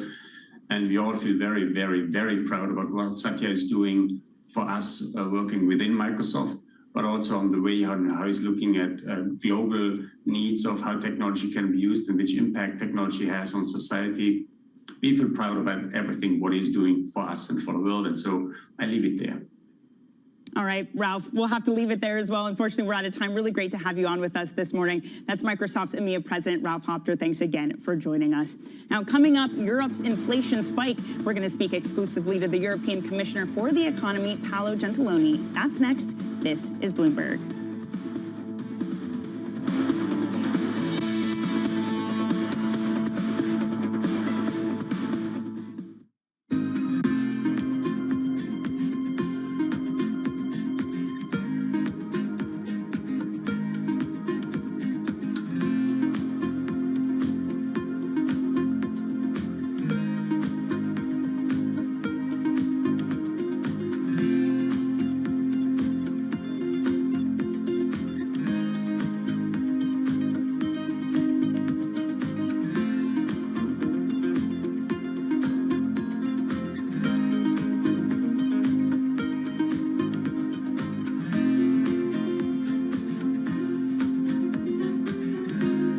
Reducing global warming continues to be an uphill battle in the fight against climate change.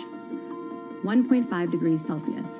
That's the temperature deemed the safe limit for global warming set by the Paris Agreement in 2015. To limit warming to 1.5 degrees Celsius, CO2 emissions would need to be reduced by 45% by 2030.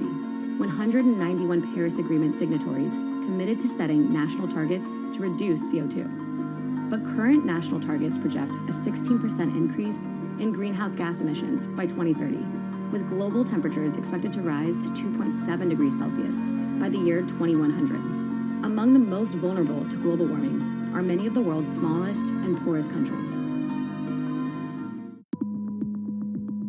It's such an interesting new world. The world is changing. For us, it's not about being first, it's about being the best. While everyone is zigging, we're zagging. We feel like we can maybe help people out more. We have an enormous number of big ideas. I look at the opportunity we provide, and providing access to information and knowledge, I think we'll end up being on the right side of history as well.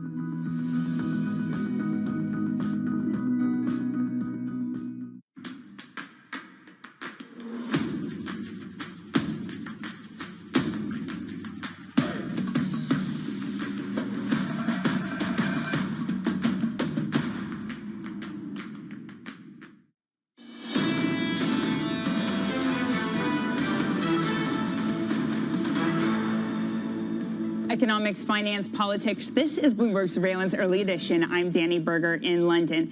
Now let's turn to the inflation picture in Europe. Germany and Spain have registered price increases not seen since 1992. Meanwhile, we got numbers from France earlier this morning with CPI hitting the highest rate in over a decade. That's adding pressure on governments and the ECB to back up the case that inflationary pressures are temporary. Our European correspondent Maria Tadeo is in Brussels now with a guest. Maria?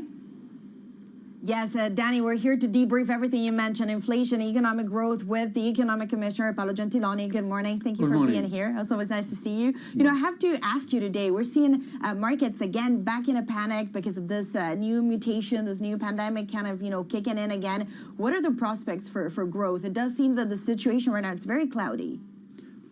Well, it's very uncertain, I would say.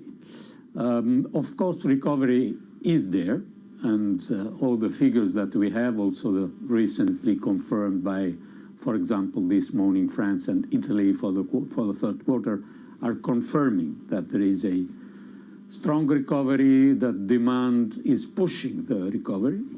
At the same time, we know the risks that were already there, inflation, bottlenecks, but we have a new risk, which is this new variant.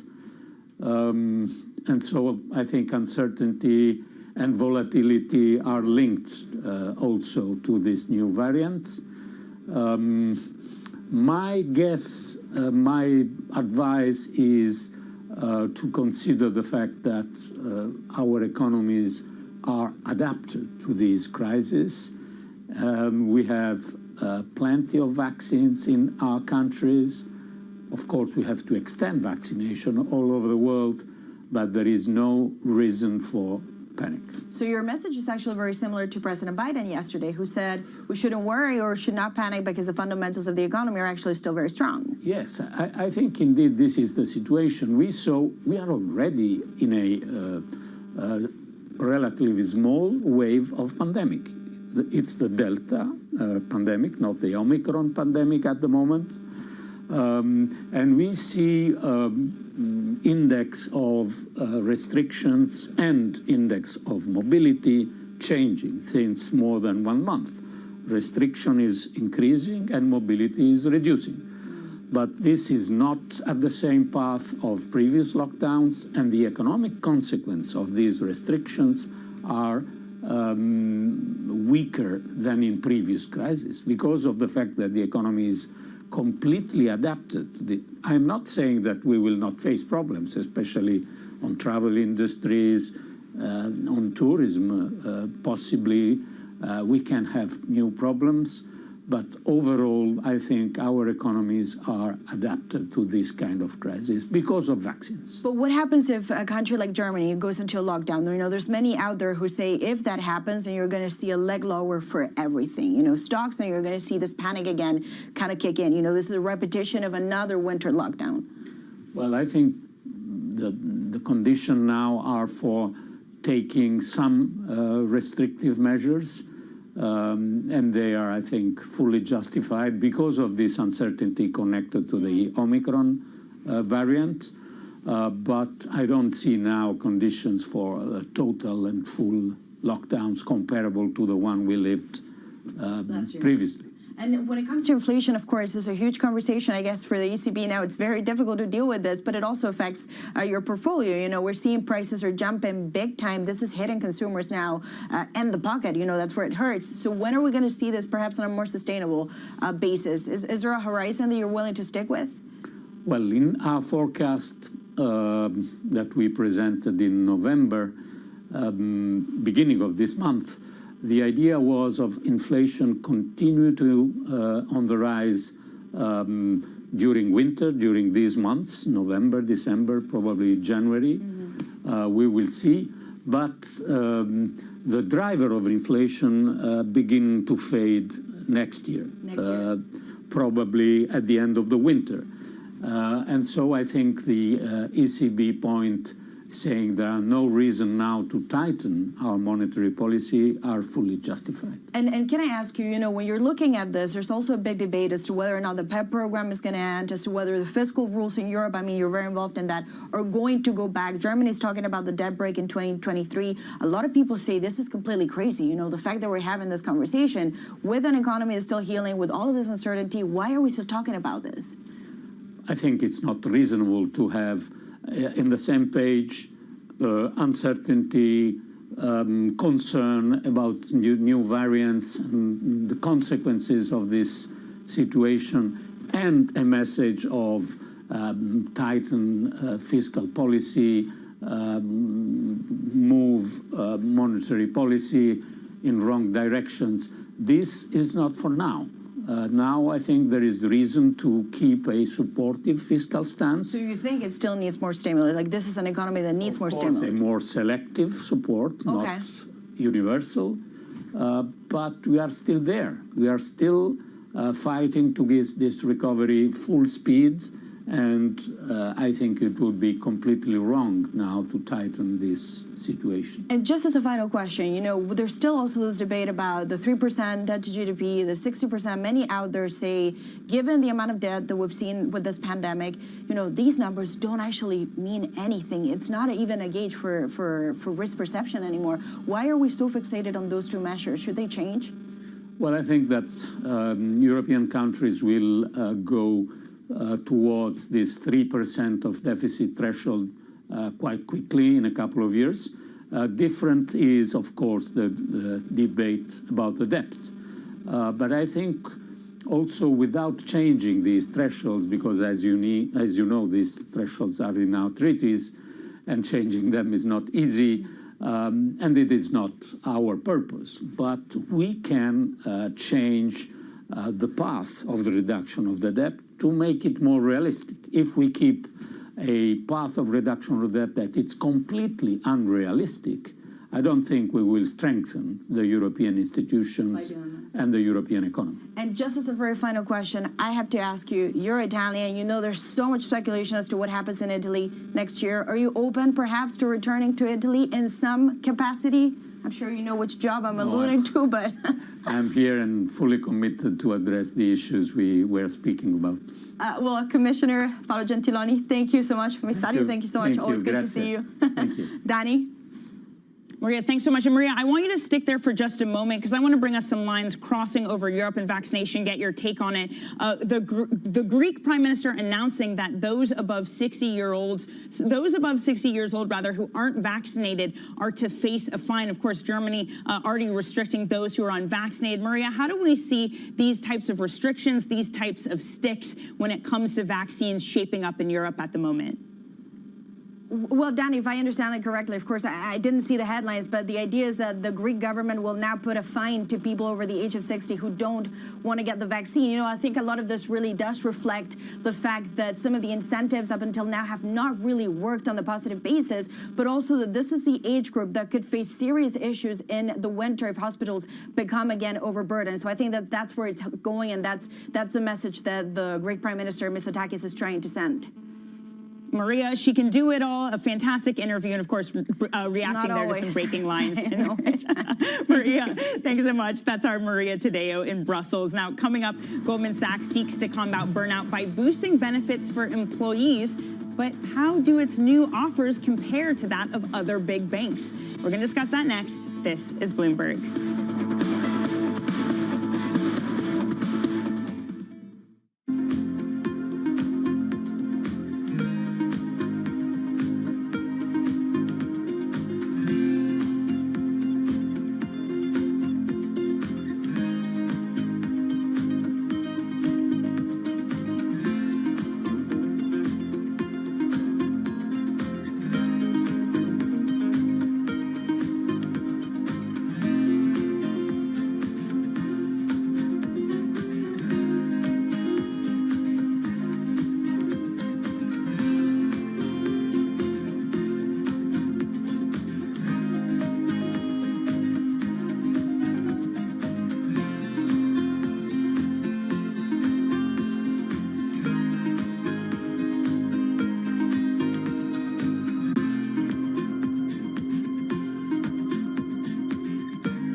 Extra $1 trillion in spending, not increase inflation. By increasing the productive capacity of this country. And that's a very important thing that we, frankly, have not successfully done across most of my lifetime. You know, I've been waiting for this legislation for months since I became Transportation Secretary, but various presidents have been hoping to reach this day for decades, and it hasn't happened for all kinds of reasons. The American public has been rightly impatient. Now we're getting it done, both making up for lost time and laying a better foundation for the future. Let me also point out to the fact that Part 2 of the President's agenda, what I like to call the big deal. But Part 2 of that, the Build Back Better Act, has even more that will help beat back inflation by lowering some of the costs that Americans feel most acutely, the cost of childcare, the cost of healthcare, the cost of housing, the cost of prescription drugs, bringing those down while also making sure that we ease some of those labor market issues we have by making it easier for working parents to afford to go back to work. Bloomberg has enhanced search on the terminal to deliver what you need when you need it. Now, you can simply type phrases in everyday English in the command line. Compare financials. Find people. Analyze markets. You can enter phrases or ask questions. What do you want to know today? Ask a question or visit SearchGo to find answers now.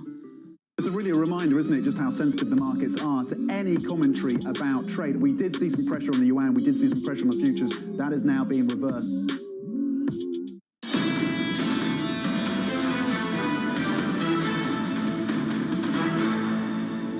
Goldman Sachs is fighting burnout by boosting employee benefits. The additional perks include higher retirement contributions, paid leave for bereavement or miscarriages, and the option for a 6-week unpaid sabbatical for long-term employees. Joining us now to discuss is our banks reporter in Frankfurt, Steve Ahrens. So, Steve, mentioned just some of the benefits there. Set the background for us. What more can you tell us on what Goldman is offering to its employees? Right. So I think you gave a pretty comprehensive list of what they're actually offering. The really crucial part to see here is why are they doing this? If you remember, in the summer, Goldman Sachs was one of the first banks that came out and increased wages for junior analysts as a reaction to what happened earlier in the year when there was this, as you also may remember, this sort of presentation by a lot of junior staff that they were really unhappy in their jobs. So Goldman is really trying here to not just pay better, but also to show that it cares about the well-being of staff. And I think this is what they're trying to do here, really. Well, how does it compare to some of the other big banks, both in the U.S. and Europe? It seems to be a step ahead of the competition, if you will. And also in the summer, Goldman was the first one of the first banks, at least, to raise pay for junior analysts, and then took a second step when everyone else followed suit. Goldman then again increased the pay. So it's been a sort of a trendsetter here. It also was the company that was in the focus of all the criticism earlier this year. And now I think they really want to show they're ahead of the pack. And there is a chance that banks in the U.S. on Wall Street, but also in Europe, will follow suit when they realize that the war for talent, which is really, really hot right now, that Goldman is being successful in that pursuit and attracting talent, and they will have to follow suit. Yeah, hard to say no to perhaps a six-week sabbatical. Steve, thanks so much. That's our banking reporter in Frankfurt, Steve Ahrens. Now, we continue to see markets sell off this morning. Really, the impetus for that seems to be headlines before 6 a.m. UK time of Moderna CEO concerns over the effectiveness of the vaccine on the new variant. Losses of more than 1%, more than 2% for travel and leisure. Well, Bloomberg Surveillance Early Edition continues in the next hour. Going to continue to look at this sell-off and what the new variant means for markets. This is Bloomberg.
with 40% remaining.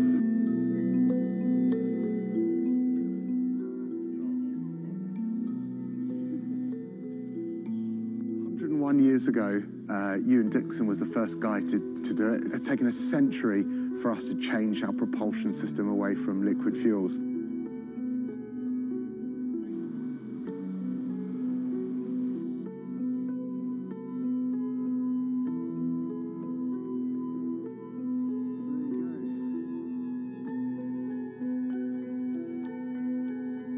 There are dozens of international companies in that airframe size who have realised the opportunity, are in a race to get those commercial aircraft out there at that scale. It's an area that can be served by hydrogen, which we're well placed with, through fuel cells.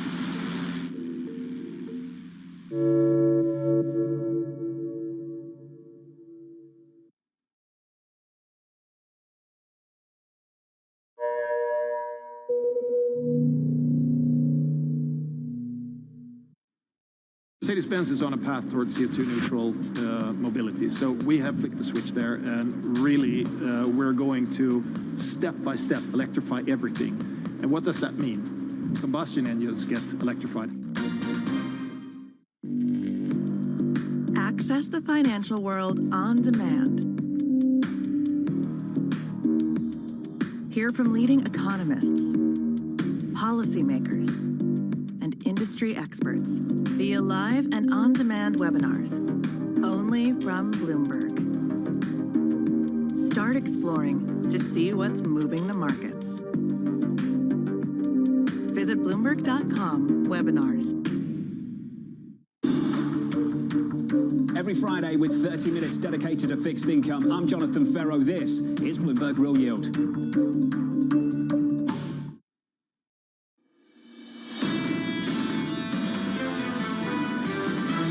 This variant is a cause for concern, not a cause for panic. I definitely think that this threat is something that we have not seen before. Omicron definitely has the characteristics to create us concern for many reasons.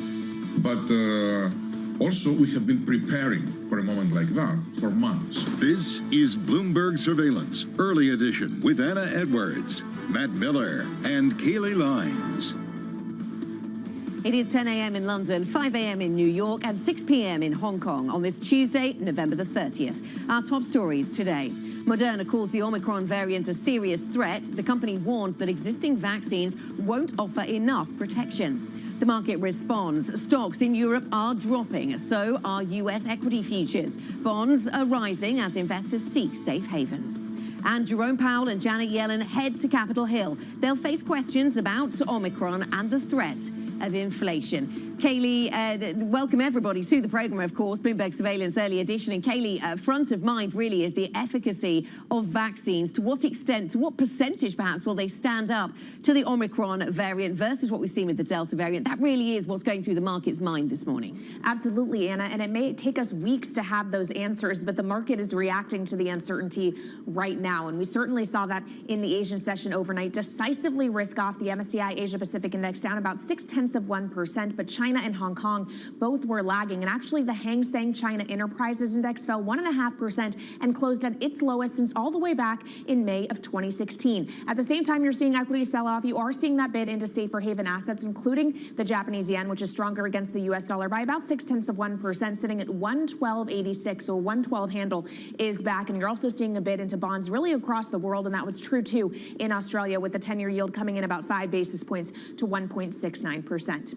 Here in the U.S., it is a very similar story. Yes, we did see the buying of the dip coming in yesterday, but it's a dip once again on this Tuesday morning. Right now, S&P 500 futures are off a full percentage point. And you are seeing that similar move into bonds here when it comes to treasuries. The U.S. 10-year treasury yield now down 7 basis points, right around session lows, sitting at 1.42%. You're seeing oil taking it on the chin this morning because commodities really feel the variant, especially because of the demand outlook. WTI is down about 2.25%, sitting at 68.40, and Bitcoin trading in tandem with other risk assets. Risk-off tone, not good for the cryptocurrency, Matt. Bitcoin down about 2.7%, trading at $56,700. Yeah, you do see a lot of risk-off trading, a lot of safe haven seeking today. We also got inflation news that isn't going to make the market terribly happy, or maybe bad news is good news because it doesn't look like anyone's going to raise rates anytime soon if inflation stays like this. Yesterday in Germany, it was 6%. Today, euro area inflation jumps to 4.9%, and the median estimate was only 4.5%. Now, I assume a lot of those estimates were taken before the German print or before the other European prints came out yesterday. Nonetheless, still ahead of estimates. Take a look at what's going on in Europe in terms of equities. We are down across the board. This looks like a dip buying opportunity for investors. 1.25% down on the DAX, 1.2% down on the CAC, 1.2% down on the FTSE. And if you look at what they're selling, well, they're selling every industry group on the Stock 600, but the biggest losers are travel and leisure stocks, energy stocks, as gas and oil prices come down. You can see here that autos are down, so cyclical's really taking a hit. Nonetheless, they're buying the pound. I mean, that is not the kind of risk asset that you want if you're freaking out. If you're panicking, you sell the pound. If you're panicking, you sell the euro and you buy the dollar, and the dollar is down today. So I think, Anna, that's really interesting. It doesn't seem like we know anything new today, right? Because we knew vaccines are less effective against new variants. We knew they're going to take 100 days, give or take, to create a vaccine that fights this one better. And we knew to take the mild infections with a grain of salt already on Sunday. But the market seems to be digesting some of it today and not all of it. Yes, maybe it's the sort of definitive nature of, or the seemingly more definitive nature of some of the comments from the CEO of Moderna that's caught the market's imagination, taken maybe some people by surprise. But yes, the actual news flow not markedly different from yesterday and over the weekend. And interesting to see what you say about the dollar. The dollar not acting as a safe haven on today's risk-off session. Perhaps that has to do with Treasury yields. We'll get into that conversation in a little while. Let's just have a look at what's coming up today then. It's going to be a busy day ahead. Fed Chair Jerome Powell gets to defend his renomination when he appears before a Senate Banking Committee. That is a hearing taking place today alongside Treasury Secretary Janet Yellen, of course. The FDA's Antimicrobial Drugs Advisory Committee meets today. This is to discuss Merck and Ridgeback's request for an emergency use authorization for their COVID-19 pill. So all of this could take in Omicron, could take in the latest fight against COVID-19. So plenty to watch there. And of course, US data interpreted through the new lens of will we be heading into further lockdowns, including getting US data from the US consumer. So consumer confidence due at 10 a.m. New York time. So lots to look ahead to. And after dominating the top rungs of Bloomberg's COVID resilience ranking for months, Europe has largely been dethroned, with the United Arab Emirates, the UAE, becoming the new #1. Daily cases have stayed below 100 a day since mid-October in the UAE. Deaths are rare, and it's one of the most vaccinated places in the world. Colder weather, has ignited new COVID-19 waves across major Western economies, becoming a key differentiator of the best and worst places to be during the pandemic, just as a new variant emerges. We will keep you updated with that resilience ranking and how various parts of the world are performing. Now, Moderna's top executives say the world may need new vaccines to fight the coronavirus Omicron variant. The CEO, Stefan Bancel, told the Financial Times it may take months for drug makers to develop and deploy updated vaccines. And Moderna's chairman, Noubar Afeyan, told Bloomberg the Omicron poses a serious threat. I definitely think that this threat is something that we have not seen before. The number of variations, mutations on this virus are surprising. They're not theoretically impossible, but extremely rare. And so we have to take it for the serious threat that it poses. Let's bring in Tim Lowe, Bloomberg European healthcare reporter, who joins us. And Tim, something spooked markets very early on. It did seem to be today this narrative from the CEO of Moderna, his perhaps slightly more definitive take on things. Some others in the sector saying, let's wait and see, let's test the vaccines against this new variant. But he seemed to be more definitive. Is it that weighs on risk assets, do you think? Is that a little bit new, or just a slightly newer nuance on that? Sure. I think he definitely took it a step or two forward compared to what you've heard thus far from Pfizer and BioNTech and a lot of public health experts. Over the weekend and late last week, you were hearing a lot of, okay, we need to catch our breath, and it's going to take a couple weeks to study Omicron versus in the lab with the vaccines that we have, and everyone, calm down a little bit in the interim. We can produce them fast, but we're not sure exactly how urgent that need will be. And then he comes out today, and he definitely brought it forward, made it sound like he's not so confident with the current shot's ability to do so. All right, well, we'll wait for more answers and data on the vaccine efficacy against this variant. Thank you so much to Bloomberg's Tim Lowe.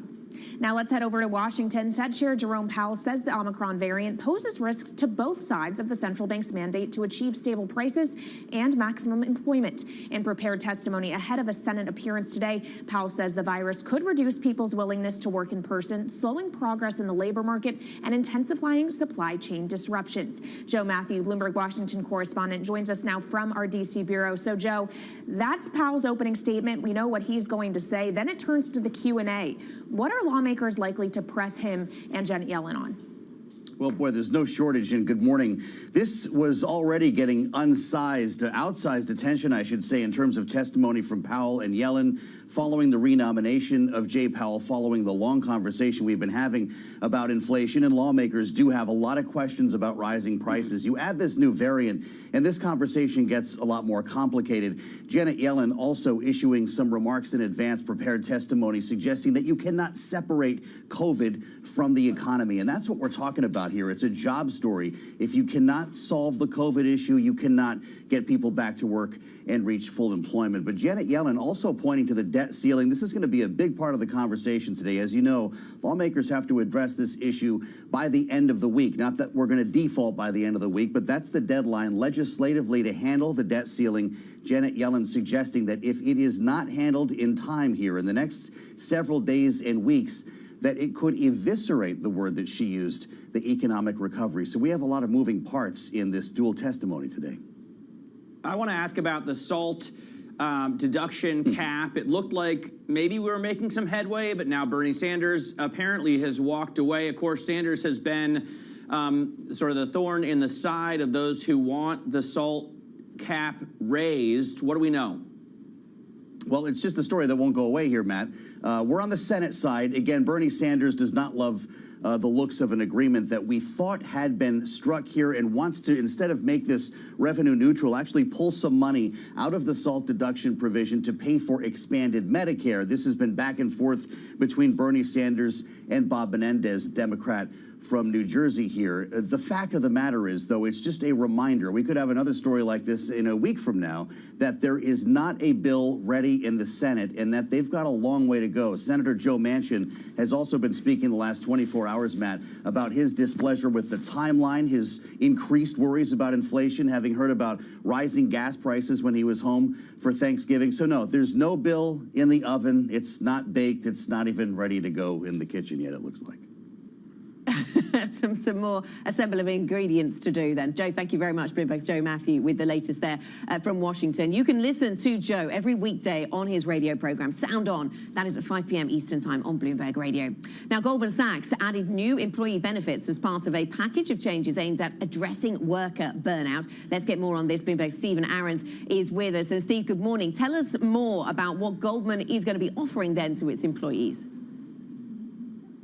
Hey, good morning. So Goldman is actually, you would expect the typical response to this kind of displeasure in the staff is raising wages, raising pay. But this is different. They're offering better leave conditions. So if a close relative, for example, passes, you get better leave, you get better maternity leave, or when there's a miscarriage. So I think it's a new approach to showing that that Goldman cares about the well-being of staff. And as you may remember, this comes after a controversy earlier this year where a lot of junior staff at Goldman protested the working conditions they saw as too harsh and too much of a workload. So I guess this is really a step to show we're taking this seriously and we're doing something about your well-being. We're not just raising pay, we're actually offering you better working conditions. Yeah, it'll be interesting to see if we start seeing benefit wars, not just salary wars. Thank you so much for joining us, Bloomberg's Stephen Ahrens.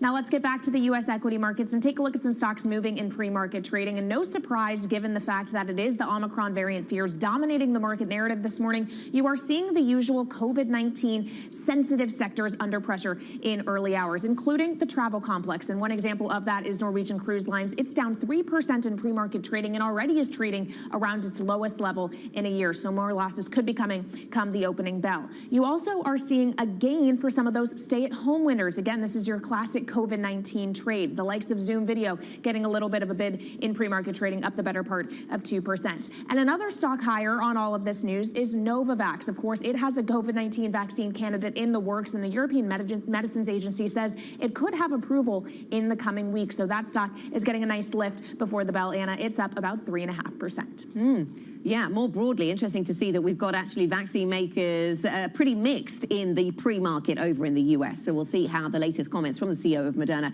impact that sector. Coming up, risks for the Fed. We'll preview Jerome Powell's prepared remarks ahead of today's Senate appearance. And markets shaken by vaccine worries. Susanna Streeter of Hargreaves Lansdown joins us with her take later. Plus, when will the bottlenecks end? We will talk to the HSBC trade economist on this program. That conversation around supply chains will be up shortly. This is Bloomberg.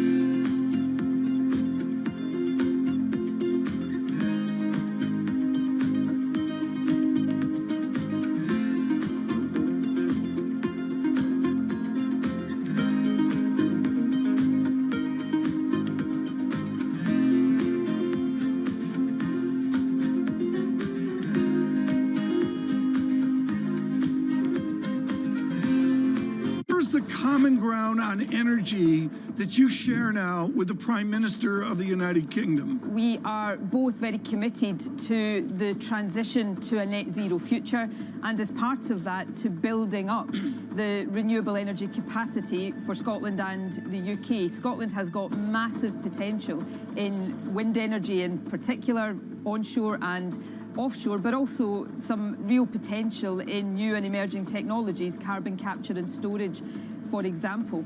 There's also, I think, an understanding, and perhaps the UK government and I don't entirely agree on the detail of this, but we must accelerate the move away from fossil fuels. We've got to do that carefully in a way that protects the people who are currently employed in that sector, in Scotland around 100,000 jobs, and do it in a way that doesn't see us importing more oil and gas, but instead moving to the alternatives.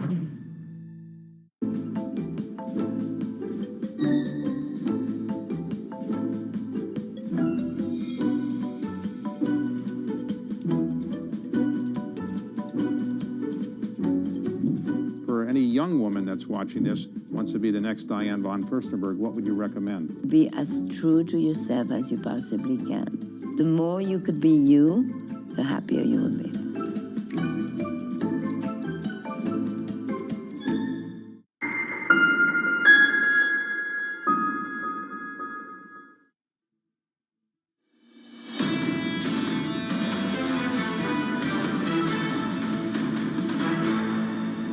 This is Bloomberg Surveillance Early Edition. I'm Matt Miller in Berlin with Anna Edwards in London and Kaylee Lyons in New York. Now, Jerome Powell is issuing a warning over the new Omicron variant. In prepared remarks ahead of today's Senate appearance, the Fed chair said rising cases and the variant's emergence pose downside risks to employment and economic activity and increased uncertainty for inflation. Lynn Thomas, and Bloomberg managing editor for EMEA Markets, joins us now. And Lynn, it does look like we're pretty certain about inflation. It's here, and it seems like it's going to stay for a little while.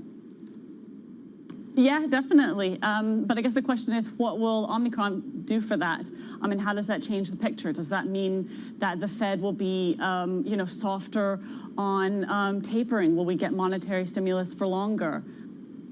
Lynn, good morning. And help us understand the way that the market is reacting to all of these questions as you set them out. In particular, the flight into haven assets, which at other times you might have included the dollar in that list. But both on Friday and today, we've seen the dollar falling. So the dollar not providing that, not playing that role as a haven. Is that to do with falling treasury yields and positioning in dollar markets? Is that what's going on here? Because it does seem, Matt and I were talking earlier, it does seem a little unlikely that the euro and the pound gain in a risk-off environment. Yeah, that's a really interesting observation. I mean, I think overall what you're seeing is markets being risk-off. You know, from gold, whether it's tech stocks, small caps, everything is kind of falling across the board. So, you know, I think the dollar would be sort of the one weird part of that equation. I will say, and Kayla, you may have seen this as well, we had a viewer write in saying that in terms of the pound, at least, maybe there's some closing of shorts going on here. So it could be technical issues. Remember, yesterday we saw the dollar up even as we saw a risk rally. So maybe there's a little bit of technical issues in terms of the FX trade. Yeah, the FX behavior has been really interesting to watch over the past several days. And Lynn, I want to bring it back to you because you said pretty much everything is selling off. The one thing that's not right now is bonds. You actually are seeing that safe haven bid, and the 60-40 is working. Can that continue? Yeah, that's a really interesting idea. I mean, I think clearly it's working now, and you know, if treasuries keep going up, you know, investors will get that safe haven, that hedge that you know they so desperately need from the rest of the market. I think there's been a lot of questions. Does 60-40 still work with bond yields at this level? But it's working today, and you know, other investors will say, you know, we're looking at volatility assets, play the VIX as a way to get protection against these stock market losses, but you know, good old-fashioned bonds are doing the trick. Yeah, well, I was reading yesterday in Matt Winkler's column, Gary Schilling says that bonds are going to continue to rally. It's been a 41-year bull run for bonds, and Schilling says he sees 1% by year end. Is that a contrarian view, or is he in the consensus right now? It certainly seems a contrarian view. I mean, it seems like, you know, the people calling the end of the bond bull run have been many, and it hasn't turned out that way yet, and certainly not today. But you know, I think, you know, even sort of in the longer term, I think you'll still, with bond yields at this level, you're still going to have the question of how much more can it go. Another asset that's really responding to this risk-off tone then, Lynn, is oil prices, down another 2.9%, 71.29 on the Brent price here in London. And I mean, we've got an OPEC meeting coming up later on this week, and if we continue to see weakness and nervousness around the price, that's going to add another dimension to that meeting, where people were already wondering, is OPEC Plus going to change its plans for the future? Yeah, absolutely. And you're clearly seeing oil prices being depressed, and that's feeding through to you know, part of the sort of the travel and leisure stocks being hit as well. I think anything to do with transportations are, you know, clearly the first things to fall when you see these border closings happen. Yeah, jumping out of the COVID playbook. Lynn, thank you very much. Bloomberg's Lynn Thomason with the latest on these market moves. For more market analysis, you can check out MLIV Go on your terminal. This is Bloomberg.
Front, when your shares are down 20%, it's got to hurt. But talk to us about, well, really what you're seeing. Take us more forward-looking. Are you worried about people exiting pandemic era and going back to the gym, or are we going to work out at home more? Well, that's actually the advantage that Beachbody has is we have never been a direct competitor with the gym. In fact, what we rely on is our ability to influence the 150 million people in North America specifically who are overweight or obese and haven't made that choice yet. Our job is to influence them with great content and this combination of what we call the total solution: fitness, nutrition, and community, so that they can tap into this incredibly cost-effective solution that is entertaining and engaging right at home so that they get results. That's our job, is to help the new person engage in healthy lifestyles. People are talking about Bloomberg surveillance. There's some guy out on Twitter who says I look like I'm 101. I noticed that. Do you think I need a lift? Is it time What that did he say about me? What did that particular gentleman say about... Let's have a look. One of them is near 101 years of age. Which one would that be? The other has an ego in the orbit of Mars. Who's that? I have no idea. Mrs. Lisa, the only chance to productive conversation. It's a fairly accurate summary of this show, isn't it, Tom? The eyes, or should I do the whole thing? On the supply chain, are you starting to see things improve? And if you are, where specifically, sir? Well, this year we have been mostly affected by the semiconductor situation. And we believe that the quarter three was the quarter that was most effective.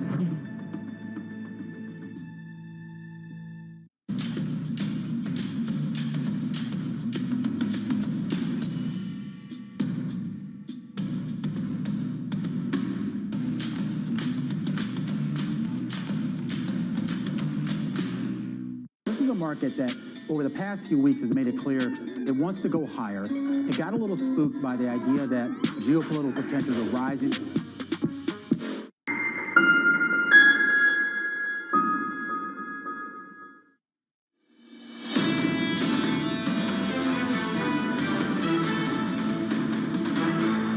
This is Bloomberg Surveillance Early Edition. I'm Kaylee Lines in New York with Anna Edwards in London and Matt Miller in Berlin. Now let's get the first word news. And in China, manufacturing rebounded in November after a power crunch subsided and price pressures eased. The Manufacturing Purchasers Managers Index rose to a level that signals expansion in production. That's the first time that's happened in 3 months. Democratic Senator Joe Manchin won't commit yet to moving ahead on President Biden's tax and spending bill before the end of the year. Democrats need Manchin's vote to go forward, and he's still reviewing a version of the legislation passed by the House. He says he's concerned about the impact of more federal spending on, you guessed it, inflation. Tiger Woods is admitting that his days as a full-time pro golfer are over. Woods suffered severe leg injuries in a car crash last February. And in an interview with Golf Digest, Woods said he could see himself playing in occasional tournaments, but he wouldn't return to the tour on a regular basis. Woods has won 82 tournaments in his 25-year career. And there's another indication that Americans did their holiday shopping earlier because of concerns about global shipping logjams. Cyber Monday sales were flat compared with a year ago. Inventory was scarce, and there weren't many deals on big-ticket items such as electronics. Big sale days like Black Friday and Cyber Monday have been gradually losing their prominence. And Matt, it may not have just been a case about people shopping early because of supply chain issues. You also saw the deals for Black Friday and Cyber Monday starting way earlier this year as well. Yeah, they start earlier, they last longer. It's much more of a global shopping season than it is an American issue now. And, you know, for me personally, one of the big benefits of living abroad is I don't buy anyone Christmas presents, so. Scrooge. Matt, that is terrible. What an awful admission. What an awful admission. I just feel like since March 2020, literally every Monday has been a Cyber Monday. It's one big cyber life, Good really, point. isn't That's it? a very good point. Maybe we don't look forward to the whole Cyber Monday quite so much as we might have done earlier. Right, coming up on the program, Susanna Streeter, Hargreaves Lansdown, Senior Investments and Markets Analyst, will be with us. We'll talk to her about the risk-off moves we're seeing in these markets, the risk aversion, the flight into safety. It's not including the dollar. Is that all about treasuries? Is it about positioning? We'll get her view on where we go on currency markets. Also equities, the travel and leisure stock under pressure once again. The threat of further lockdown, really the last thing that sector has on its mind. We'll talk about all those themes next. This is Bloomberg.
目前眼前状对我们军方来讲的话，我只跟委员报告，是我从军以来40多年以来看到真的是最严峻的时候。要翻台的话，他目前有这能力，都有的啊，但要看怎么一个结局。而我们不做任何挑衅啊，但是说把他激怒了，就跟我们人一样，你把我激怒了，我手上能力我也会发挥出来。所以2025是我们研判要全面啊，我们这样研判的。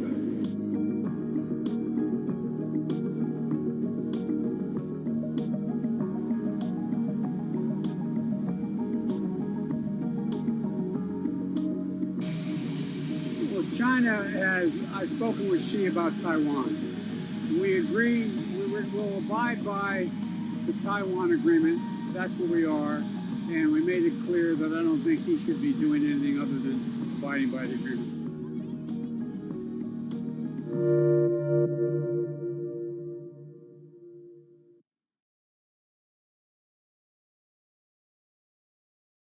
Right now, about half of U.S. households invest. We'd like to get that number up to 95+%. Investing should be as ubiquitous as shopping online. It should just be something that people do. I think that it's hard to put your head around any narrative. Let's just be honest. We've had sort of a shift in, are we in some sort of stagflation fears moment? People were talking about that all day yesterday.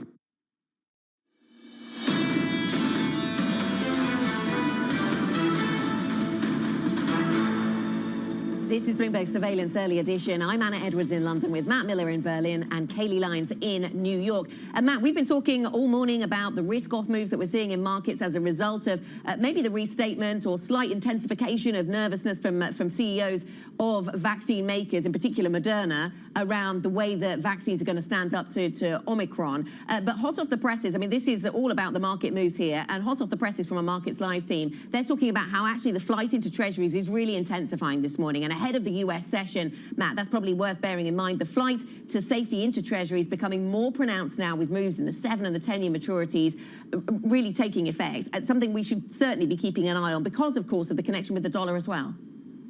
Well, and maybe because of inflation. You know, we saw European inflation come across at 4.9%. The estimate had been, the expectation in a sense had been 4.5%, and the prior number was 4.1%. So inflation here is strong just as it is there and in the U.S. And when we keep getting these inflation numbers, that means the market can push back expectations for a rate increase. And if they don't expect rates to increase anytime soon or even later than they previously did, then they can go ahead and buy bonds now. So that could be another reason we're seeing that, since you don't see a flight to safety in the dollar. Now, I was talking earlier about a viewer who wrote in, and he is, or she is, I'm not sure who the viewer was, saying that, you know, a lot of covering is going on in short positions, which is leading to strength in the pound. But we also see strength in the euro, which doesn't make a lot of sense if there's a little safe haven seeking going on. So there are some interesting moves in these markets, to be sure. Absolutely, and it just looks like Friday, doesn't it, Kayleigh, on that front? Certainly the dollar selling off and the euro gaining. It seems like the Friday trade really stood out in a sea of other very sensible risk-off moves. Yeah, it's a decisively risk-off tone, just like Friday was. The moves aren't quite as dramatic as we saw on Friday, but the session is still young, so we'll have to wait and see. Right now, it is definitely decisively risk-off when it comes to equity markets. The STOXX 600 in Europe down right now about 1.25%. Every single sector is in the red. The biggest losers are energy and travel and leisure. Maybe no surprise, given that it is COVID-19 fear that is dominating the market narrative today. And you are seeing futures lower with about 4 hours to go until the U.S. Open. Right now, S&P E-minis down a full percentage point. Anna, you were talking about that massive bid into treasuries. The U.S. 10-year yield is down 7 basis points. We're south of 143. We're sitting at 142.56, so a big move in yields. And you also are seeing the commodity complex under pressure. Oil has been especially sensitive to each and every headline because the demand outlook is so closely tied to the trajectory of the virus. Right now, Brent crude is off the better part of 3%, trading at $71.30 a barrel. No surprise then, energy players are among the big underperformers in U.S. pre-market trading. Apache down 2.2%, Occidental Petroleum down 3.5%, and pretty much everything in travel is also lower. Marriott Hotels down 2.5%, and American Airlines the better part of 4%, Matt. You know, I'll show you something that's definitely decisively risk off here as well, Kaylee. We've got a chart, and I'll walk our radio listeners through this as well, that shows stocks that are in the the Barclays EY, Ernst & Young vaccine beneficiaries. You know, they rose at the beginning of the pandemic. As we realized that the vaccine was coming out and could do something against this virus, stocks like Deutsche Lufthansa or Ryanair and EasyJet, airport operators, airplane engine builders, they rose. But as these vaccines have lost efficacy against variants like the Delta variant, it came down. Now they're coming down even further. This big drop is the Friday where I was watching you and Anna comfortably from home, full of turkey. And we're seeing another little drop here at the end. So vaccine beneficiaries, those stocks that gain when we get good news about vaccines, are down today because of the concern about the effectiveness of those vaccines. Joining us now is Susanna Streeter, Senior Investment and Markets Analyst at Hargreaves Lansdown. And Susanna, I wonder what you make of the Omicron variant. That's what everyone's been talking about for the past 3 trading sessions, and it doesn't seem that these concerns have gone away. Certainly doesn't, and I think it really does show that the roller coaster ride has resumed on the financial markets. And what you saw yesterday was more like a break run between a double dip of losses, because there had been some expectation that perhaps the news coming out of South Africa that the infections weren't necessarily more severe. Well, that's faded now after the World Health Organization, and also these comments from Moderna's boss have come out indicating that perhaps vaccines won't be so effective. So yes, as you say, in the trades we're seeing in pre-market trading in the US, it's replicated in trading since trading began here in London. So the FTSE 100 down around 1.25. And that is really travel stocks, those reopening stocks, perhaps some of the ones listed on the Barclays EY index that you were talking about. We've got the likes of Cineworld, for example, down 2.5%, but mainly it's the airline stocks again. Now, there had been a bit of a recovery on the open, it appeared, after EasyJet came out with some results which weren't quite so bad as expected, and actually said that they still thought recovery for summer 2022 was on track, but actually those slight gains have disappeared, with the likes of British Airways owner IAG plunging again down by around 3%. Yes. Susanna, what are you looking for then when it comes to the travel and leisure sector? I spoke to the CEO of EasyJet earlier on. He was saying, yes, there is evidence in their bookings over the last few days of a response from consumers around Omicron, but it's more about delaying bookings at the moment rather than cancelling them. I suppose the sector will be hoping that that continues to be the case and just holds out for a couple of weeks while we get more data. That is, I think, the case. But the problem is so many travellers have become weary of booking, then rebooking, then possibly losing the money that they had on hold because they can't find a suitable date. And the worry is that actually they may try and rebook, but they're probably likely to push those booking timings further into the summer, and you're not going to get the spring early summer bounce that actually investors really had hoped for and looked like to be on the cards before this new variant really reared its head. And I think that is the real concern, and that's why you've seen the likes of Intercontinental Hotel Group fall lower today. Whitbread, the owner of the Premier Inn chain, also lower again, because it's those bookings as well, domestic bookings, that could suffer. Now, Intercontinental Hotel Groups had benefited from a surge in domestic bookings, particularly in the United States, but the worry is actually that people will become a lot more cautious in the short to medium term. Susanna, taking kind of a wider angle on this, JP Morgan strategist publishing this morning said COVID actually isn't the big risk to 2022. It's the normalization of monetary policy. Do you agree with that? Well, absolutely, because that's it's a difficult situation, isn't it, that we're currently in? Because as soon as we get news of fresh concerns about a new variant, that affects the stock market. But then there's this other push the other way, because it actually could mean that we'll hold off with this tightening for longer, because of course the markets have been really become hooked on this drug of cheap money. And it's all to do, of course, with the amount of money washing around. If there is more money for investors to put to good use, to invest into the stock market, it will certainly mean those prices will be sustained. The problem that we've got is that people do have more money at the moment. They've still got this pandemic savings that are reasonably high, and they want to spend it, but they can't spend it on services because of all of these supply chain issues, the labour issues in particular there. If you try and get a builder anywhere at the moment, it is highly difficult. You can't spend it on services, it's being spent on goods, and that's driving up the prices, and that is where the central banks are going to have to look at, because that's pushing up inflation. And I think the money being funneled into goods in particular rather than services is what will lead to more of a tightening further down the line. Susanna, when you look at the possibility of renewed lockdowns, I'm concerned about that here in Berlin. A, do you think that's going to happen? B, do you think that European countries, maybe even the European Union, are going to need new cash injections?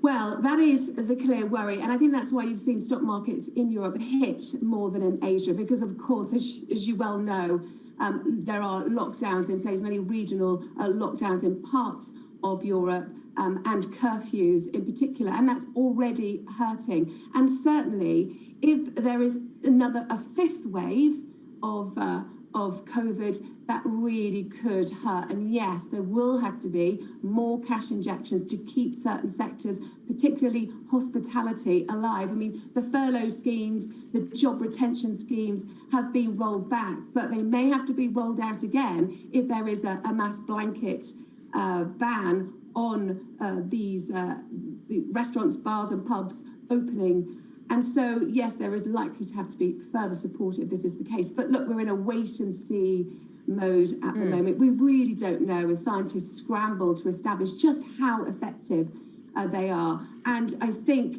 as well, it's all going to hinge on whether these boosters can be rolled out faster, because the indications are they will still offer some protection. And so the fight and the race will still be on in those countries to make sure the unvaccinated get vaccinated. Susanna, thank you very much for joining us. Susanna Streeter of Hargreaves Lansdown with her perspectives on the markets. Coming up on this programme, when will the supply bottlenecks end? We will talk about trade. In fact, we'll talk to the trade economist who'll be joining us next from HSBC. That is Shanella Rajanigan, who'll be with us shortly. This is Bloomberg.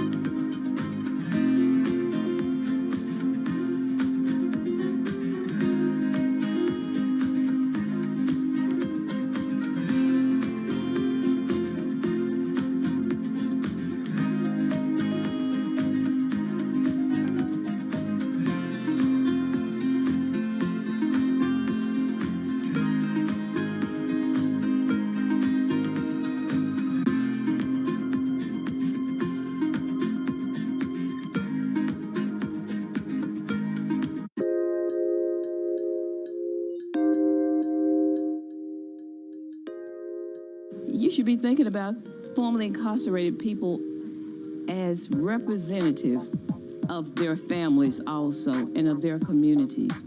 These are human beings. They're not disposable items. They are not to be warehoused, locked away, out of sight, out of mind. And so I'm out here in the public because I am the conscience of those folks who, of America, I hope. I'm hoping to prick their conscience and know that I am just a symbol of a much greater problem.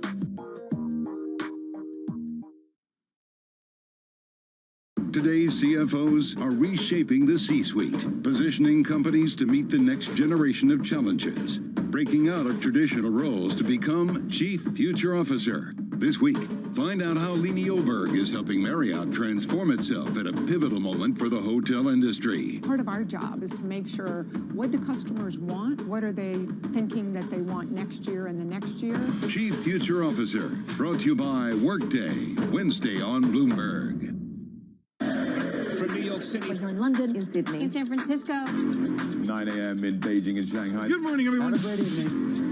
So recap the headlines. You do not want to miss this story. How are you thinking about those dynamics?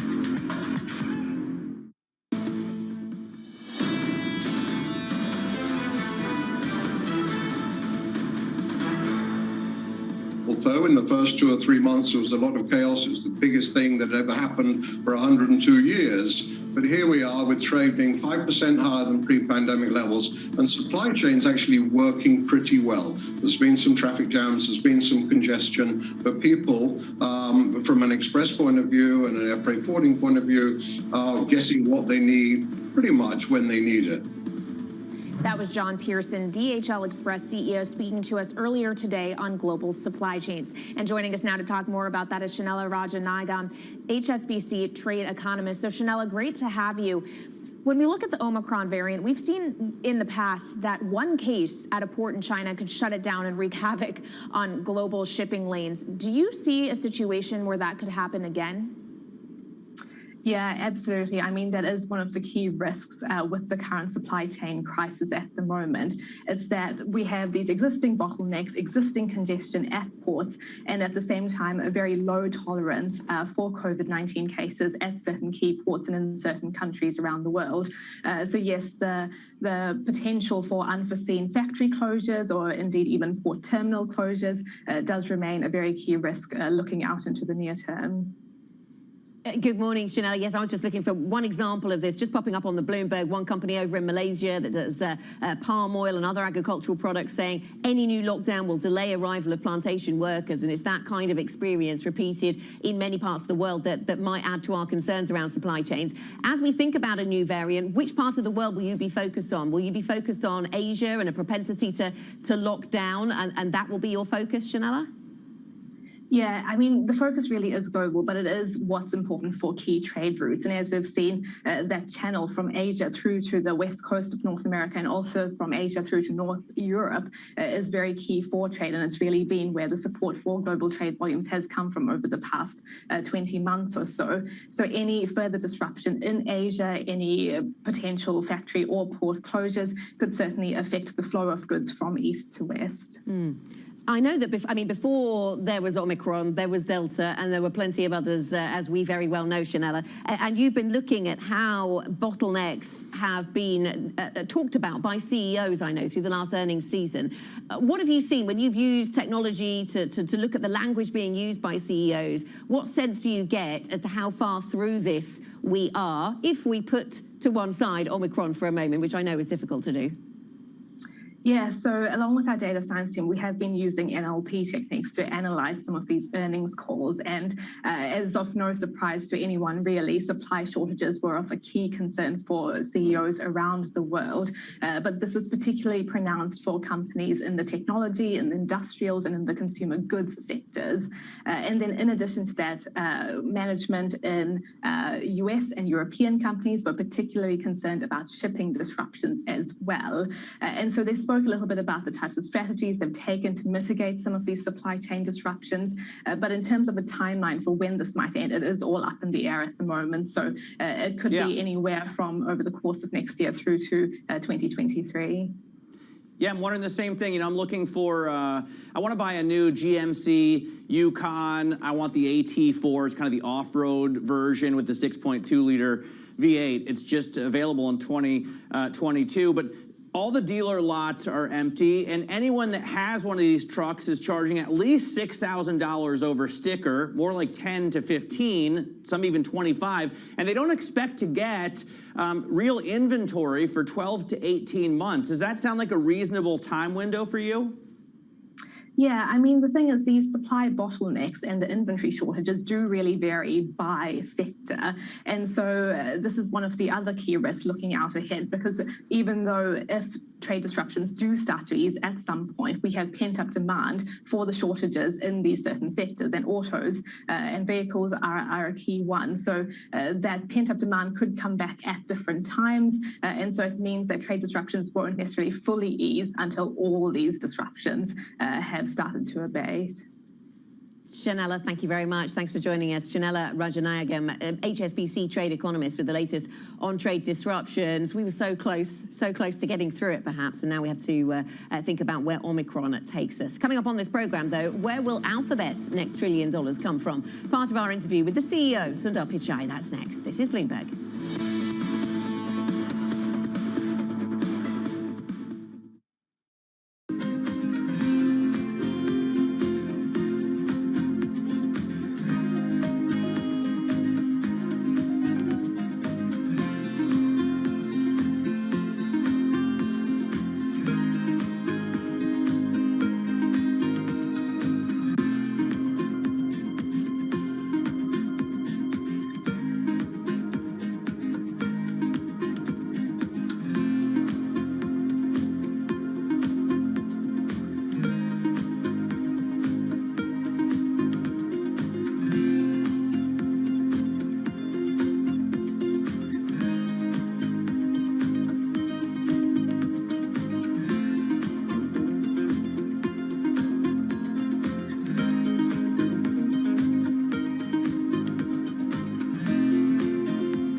represent 5,500 forecourts, which is roughly 65% of all service stations in the UK. Of the ones that we were able to survey yesterday, roughly 1,500, 27% said they didn't have any fuel, 21% said that they had one fuel type or another, so that's either petrol or diesel, and 52% said that they were fully stocked. Northern Ireland, Wales, Scotland seems to be okay, but we still are seeing, like your reporters are seeing, some stock outs at sites around London and the South East, I'm afraid. When do you feel confident that this will 100% be in the rearview mirror? Well, what we're hoping is those people that got fuel over the last few days obviously don't need it again for another few days, and that will give us a chance to actually start to restock the network. So we're trying to get it back to a reasonable level today and tomorrow, and then over the coming weeks, because it will take a number of weeks, to get it back to the sort of more normal running levels.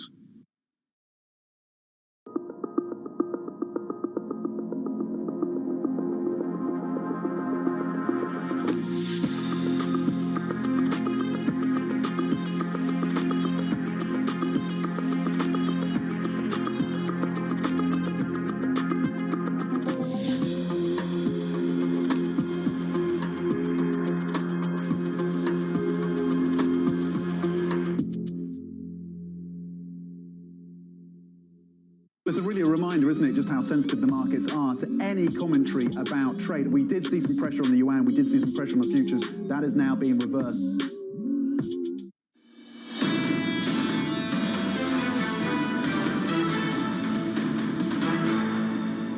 This is Bloomberg Surveillance Early Edition. I'm Anna Edwards in London with Matt Miller in Berlin and Kaylee Lines in New York.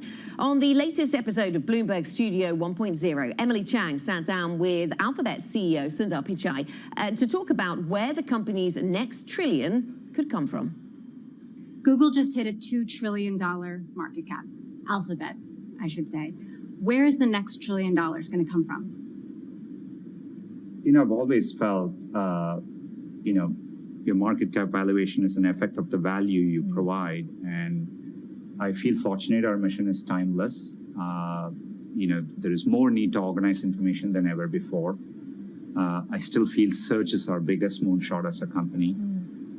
People will want radically more conversational experiences. They will want what we call multimodal experiences. They may speak to search. They may look at something and ask what the information is. Being able to adapt to all that and evolve search will continue to be the biggest opportunity. We are so excited about, be it YouTube, cloud, our hardware products, Google Play. So we're building a diverse set of businesses And underlying all of it is the investments we are making in AI. We've invested $100 billion in R&D in the past 5 years.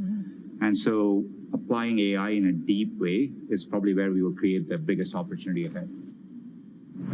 That was Alphabet CEO Sundar Pichai talking with Emily Chang about AI, about Google. We have Tom Keene with us, co-anchor of Bloomberg Surveillance, now to preview what he's got in this program. I just want to point out, Tom, I read a great anecdote yesterday about Google technology. They're working together with General Motors, and a reviewer of, I think, a new Denali or something, asked the car, hey, Google, how much gas is left in the tank? And the car said 61%, and it was spot on. So the things that you can do with this are just pretty amazing. I really wish I had that technology on a cold Tuesday evening in the Adirondacks 43 years ago, where I walked 7 miles to get a gallon of gas. Let's talk about the markets. How about that? Futures negative 50, Dow futures negative 472. The VIX goes out 4. Let's look at the thermometer of the market. Where are we in the last 6 tumultuous days? And Anna, it's just real simple. It's really historic, the volatility we see. We're buttressed right up against where we were 2 days ago. But it's just simply a good indicator for people waking up in America saying, where are we right now? Where we are is we've gone back to the tension of a few days ago, but we really haven't broken through. Yeah, we're a bit fearful once again, aren't we, Tom? Based on these latest lines from the CEO of Moderna and his seeming, well, not conviction around them, but he seems a little more certain than maybe some of the other comments we've seen. This move on the VIX, though, is interesting because it seems as if we have pulled back on that gap between equity market volatility and rates volatility. Yeah. It's all been about rates volatility earlier on. Yeah, I totally take your point. I think there's a new correlation there that wasn't there 2 days ago. There was a separateness 2 days ago. We're watching the 10-year yield. I'll mention this with John and Lisa here in a moment, but the 10-year yield has gone 4 standard deviations, +2 to -2, -2 to +2, et cetera, 3 times in the last X number of days. I don't believe I've ever seen that, Anna. It's very interesting. You know, I note, and you can talk about this with John as well, the Dow Jones Industrial Average lost more than 900 points on Friday, and it only made back 236 yesterday. So there's a lot more buying of this dip that can happen. Tom Keene there, co-anchor of Bloomberg Surveillance. Thanks for joining us.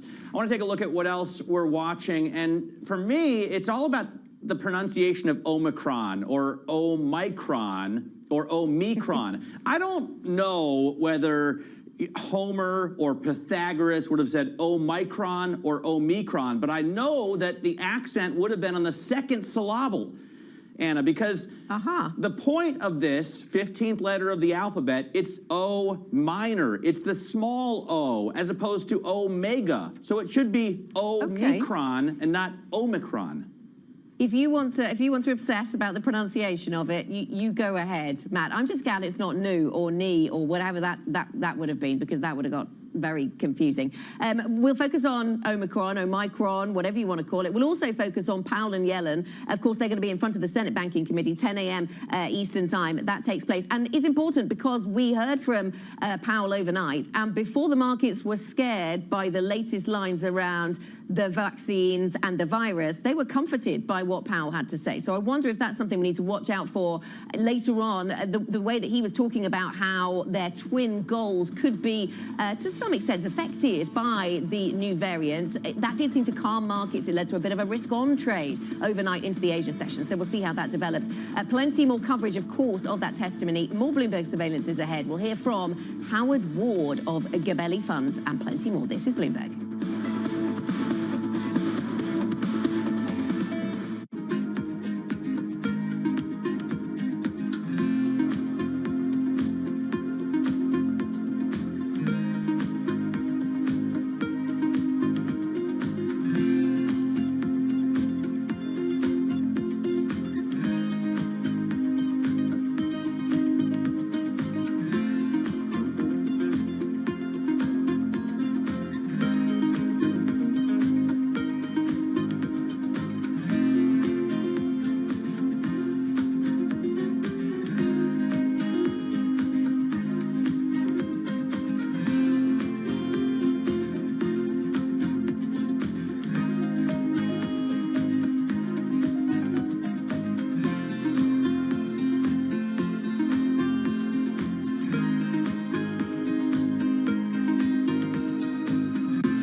competition is going to look like? Do you think there is going to be a price war? As you say, the fares are available now. You're suggesting they may not be there for forever. But nevertheless, talk to me about what you think the competitive landscape is going to look like here.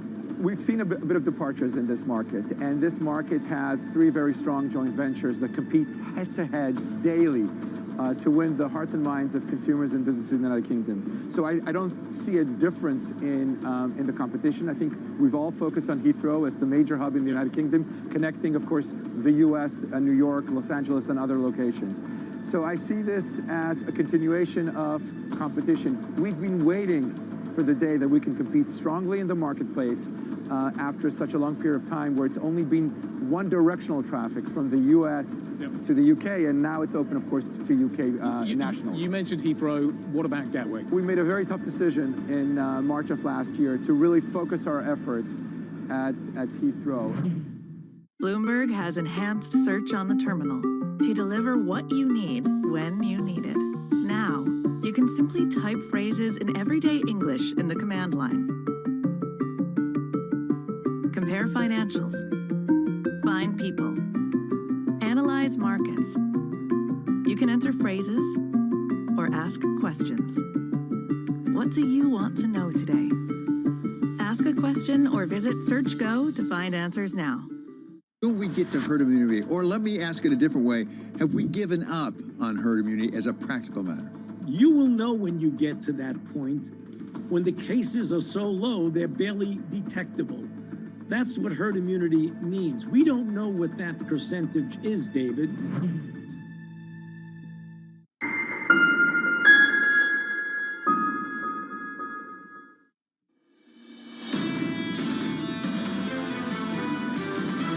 What is the biggest problem the economy has right now? It's the Great Resignation and the supply chain problem. Economic data is going to be hard to trade off at the moment. A lot of this good news is already in price. We have several scenarios where rates move higher, particularly if inflation turns out to be more persistent. I think we're moving into a period like the 60s where we had higher inflation, higher growth. This is Bloomberg Surveillance with Tom Keene, Jonathan Ferro, and Lisa Abramowitz. You can turn yesterday upside down. From New York City for our audience worldwide. Good morning, good morning. This is Bloomberg Surveillance live on TV and radio. Alongside Tom Keene, I'm Jonathan Ferro. Together this morning with Katie Lyons. Lisa back with us, I think, tomorrow, TK. Futures down 44 on the S&P. We're negative 0.9%. Is yesterday, Tom, in reverse. Up and down, looking at resistance and support here and a lot of key statistics. I mentioned the VIX to Matt Miller moments ago, John, but frankly, and I know you've been looking at this, the 10-year yield is absolutely extraordinary from up to down. 1.70, 1.41, back to 1.70, and down we go. And it's a 4 standard deviation move, John. 3 times. I believe I've never seen that. You've talked about the volatility of the 10-year, Tom. Let's talk about the 2-year. The 2-year yield has actually moved in a straight line Friday, Monday, Tuesday. Yields lower. I think that tells you something about the rate hike debate, the conversation going into Chairman Powell a little bit later this morning. Let's open it up, and we've got a lot of good guests to discuss this. Has the rate hike debate disappeared? Disappeared, no. Pushed back, yes. After pulling it forward for much of the last several months, that conversation, Tom, has shifted in the last couple of days. Now, we'll have to see here, and John, I mean, oil is its own sub-story as well. But, John, what we need to do, and folks, we've really felt this way for 20 months. We're going to talk science, not guessing about Omicron. It is what it is. And, John, there's just so much here we and the President of the United States don't know. Yeah, there are 2 big concerns right now, Katie. Disease severity and vaccine efficacy. And on the latter, we heard from the Moderna CEO in a Financial Times. A lot of people pointing to that interview. Can I just read you a couple of lines from it? There is no world, I think, where the effectiveness is the same level. I think it's going to be a material drop. I just don't know how much because we need to wait for the data. Katie, we need to wait for the data. Yeah, the operative words in that sentence, John, are I just don't know. None of us know yet at this point what the efficacy is going to look like or what material drop is even defined as. And yet the market is waiting for those answers to that questions, yes, but it's reacting to the uncertainty first. So pick your poison. Let's play the blame game. Here's the price action this Tuesday morning. Equities down 46, we're negative about 1 full percentage point. In the FX market, we can talk about that inflation print out of Europe a little bit later. Euro dollar 113.60. We're positive there, 0.6%. And there's your move, Tom, on 10s. Yields in 7 basis points, 143 on a 10-year yield. John, we're down 2.2%. Standard & Poor's 500. It's a bear market. It's a bear market. I mean, come on.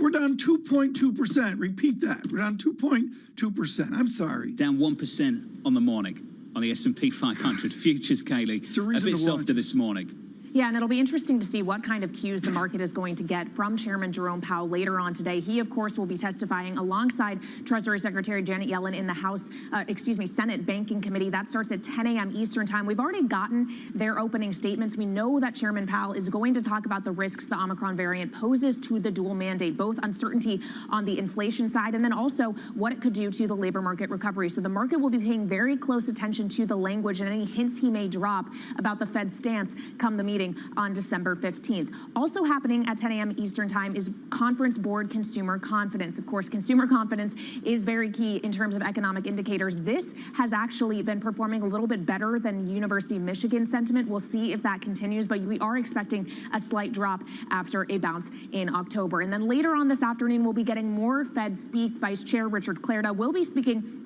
alongside Cleveland Fed President Loretta Mester. Of course, remember Clarida, pre-Omicron variant, I believe it was the Friday before Thanksgiving, was talking about how there may be a need to accelerate the pace of tapering. Does he strike a different tone post-Omicron variant when he speaks later today? That will be at 1 p.m. Eastern Time, so we'll watch for any headlines from him, John. Are they still open to doing just that? Kelly, thank you for that. Tom, I think that's the big question. Do they continue to separate guidance on rates from guidance on the QE pace of the unwind of that taper, Tom?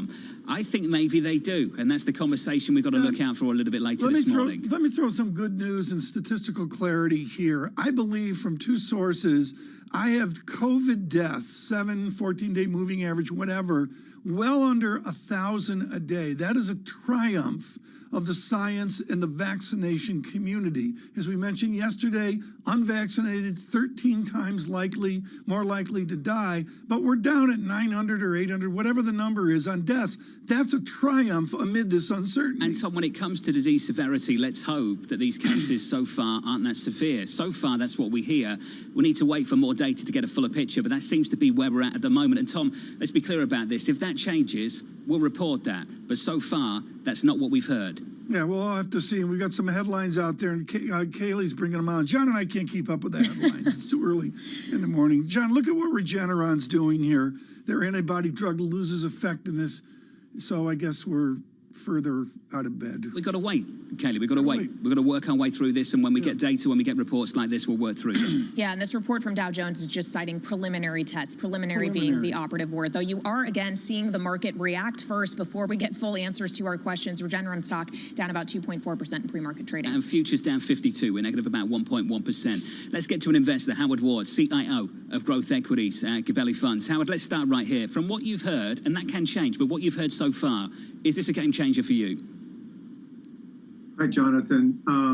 Well, I'll tell you, yesterday I was very optimistic because the message that I was getting yesterday was that the existing vaccines would be fairly efficacious against the new variant. And the data that we do have, which is that 70% of the country is vaccinated, 80% of those people over the age of 12, and we're administering about 1.8 million doses a day. So we have made tremendous progress. Unfortunately, not enough as we should have made, but we're on that path. And so I was optimistic. Obviously, the comments out of the Moderna CEO and the FT this morning are alarming. But again, there is nothing new data-wise. It's going to take a couple of weeks, I think, for them to have a good handle on just how good the existing vaccines are and how long it will take to develop one that's more focused on the Omicron variant. Howard Ward, and so I don't think there's enough data to support this being a game changer yet. Howard, what it means is we have to stay invested as well. Do we shift the investment, and do we shift our new investment? The marginal dollar we're going to place here with this uncertainty, does that change? Tom, I don't think so. And of course, I started to invest. I started working on Wall Street in the 1970s, and so I've seen this economy and this stock market weather all kinds of turbulence over the years. And essentially, every material downturn in the market was a good buying opportunity. And I suspect this will be just the same, a good buying opportunity for those investors that have the willingness and patience to invest for a period of years. And so, the focusing on what's going to happen this week or next week, it does consume us more than it should all too often. And that's hard. It's hard to avoid that. But we really do try to focus on the long term and really a lot of good news that this economy is very vibrant and it's a technology driven global economy. And there's just so much good about that. This is not the 1970s where we had, 15% inflation, stagflation, 16% 5-year treasuries, 15% 30-year treasuries. Inflation went from 5% to 15% in a couple of years. That's not this economy. And so we've been spoiled and, so circumstances will change, but this is still an extremely vibrant, positive economy growing this year and growing for the next couple of years as far as we can see. Well, the economy may be vibrant, but you're not seeing that reflected in rates. The 10-year yield is south of 143 this morning. Do yields have to stay in this lower range in order for equities to continue doing well and for it continue to be dips that you want to buy? Well, that's a good question because we would anticipate some upward pressure on rates, I think, as everyone has been anticipating, given the fact that the economy is rebounding strongly from 2% growth last quarter to 5, 6, 7% growth this quarter, onto probably something with a 4% growth handle next year. And with the Fed beginning to remove the monetary stimulus that's been so important to stocks and to lower rates. So yeah, rates should drift higher. If rates go back to where they were pre-COVID, we're back to 190 or 2% on the 10-year, so up 50, 60 basis points. And I think that would be my base case scenario over the next 3 to 6 months. And that's okay. And that might create some indigestion for stocks, but very weatherable. We can certainly deal with that. If we're completely wrong on the transitory nature of this inflation and it becomes more persistent and rates spike materially higher, 3 or 4% kinds of handles on a 10-year note, then that's going to be a problem for multiples for stocks. TK, what's the grade for this tree? This tree, Howard Ward is killing it. I'm going with 7.5 feet this year. Howard Ward's going with something like 12, 15. For those of you on radio, Pharaoh took the Howard Ward playbook and it's got the cute white lights and the thing is like, 27 feet tall? How big is that thing, Howard? You know what? I think it looks bigger than it is. It's 9 feet. Is it real? Or fake? It is real. It's from New Hampshire. There we go. Oh, there we go. There we go. Tom is proud of you. Made in the USA. Howard, next year, Mario's got the ugly colored lights going. You got to go with the ugly colored lights, like me. Howard, it's good to catch up. It's good to see you. It's got a lovely tree. I bet he has. Howard Ward of Gabelli Funds. Thank you. A man that understands seasonality, Tom. You've got to get ahead of that rush for the Christmas tree. Yeah, well, I'm so far way behind. Have you seen, you talk about supply shock. Out of stock, out of stock, out of stock. It's real.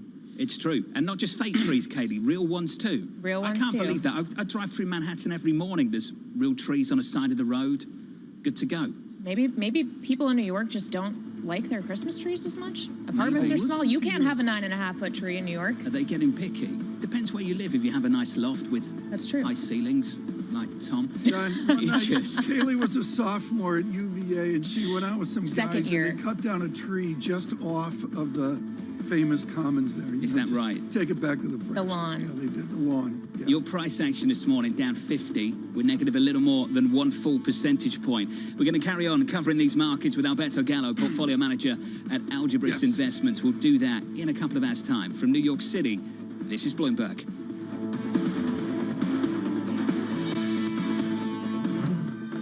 With the First Word News, I'm Leanne Gerrans. Top executives of Moderna say the world may need new vaccines to fight the coronavirus Omicron variant. Co-founder Nufar Afian told Bloomberg TV the number of mutations on the virus are surprising. CEO Stefan Bancel told the Financial Times it may take months for drug makers to develop and deploy updated vaccines they can deliver in large numbers.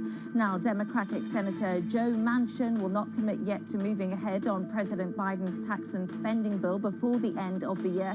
Democrats need Manchin's vote to go forward. He is still reviewing a version of the legislation passed by the House. Manchin says he is concerned about the impact of more federal spending on inflation. Federal Reserve Chair Jerome Powell has weighed in on the Omicron variant of coronavirus. He warns that it poses risks to both sides of the Fed's mandate to achieve stable prices and maximum employment. Powell's remarks came in a testimony prepared for an appearance before the Senate Banking Committee later today. There's another indication that Americans did their holiday shopping earlier because of concerns about global shipping logjams. Cyber Monday sales were flat compared with a year ago. Inventory was scarce and there were not many deals on big ticket items such as electronics. Big sale days like Black Friday and Cyber Monday have been gradually losing their prominence. Global news 24 hours a day on air and on Bloomberg Quick Take. I'm Leanne Gerrans. This is Bloomberg.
Access the financial world on demand. Hear from leading economists, policymakers, and industry experts via live and on-demand webinars, only from Bloomberg. Start exploring to see what's moving the markets. Visit Bloomberg.com/webinars.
Young woman that's watching this wants to be the next Diane von Furstenberg, what would you recommend? Be as true to yourself as you possibly can.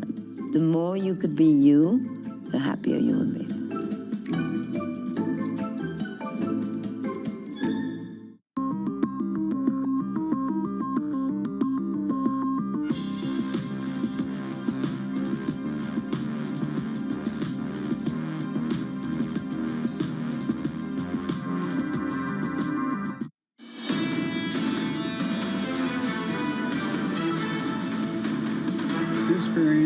cause for concern, not a cause for panic. I'll be putting forward a detailed strategy outlining how we're going to fight COVID this winter, not with shutdowns or lockdowns, but with more widespread vaccinations, boosters, testing, and more.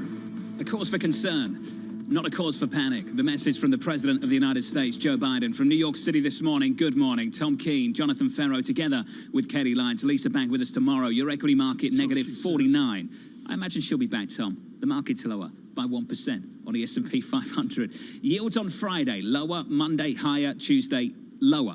On a 10-year at least, we're down 7 basis points to 142.56. The more consistent move at the front end of the curve, correcting lower on twos on Friday, staying lower Monday, staying lower Tuesday. We'll talk about that difference a little bit later in the program. And picking up on crude, Tom, you mentioned it earlier. Crude, 68 handle on WTI. Yeah. We are negative $2 and down 2.8% on the day. Some inside baseball for those of you not part of Global Wall Street. John and I know this quite well. We've lived it. You follow Euro Swissy, and John, we really haven't seen Swiss franc break the new strength. If I get a 103 on Swiss franc, that gets my attention. On euro, we're not there yet. We got a 104, Tom, and we're heading in that direction. Yeah. And we have been, let's be clear about that, we have been for much of this year. It's just been a slow grind lower on that currency pair. We'll show you that later and talk about it through all of Bloomberg surveillance. Right now, we go to Washington. Joe Matthew with us, of course, star of Sound On, 5 p.m. on Bloomberg Radio, and setting the agenda today. Joe, I want to talk about the Biden administration right now. It seems like it's a slow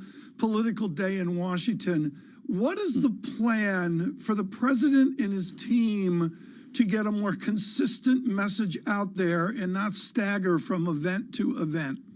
Well, it's a great question because I think the great threat facing this president right now and the messaging coming out of this White House is the dreaded split screen coverage. The president today is leaving the bubble. He's going to the Twin Cities to publicize the infrastructure law and try to make the case for his social spending agenda. And you know how this is going to go.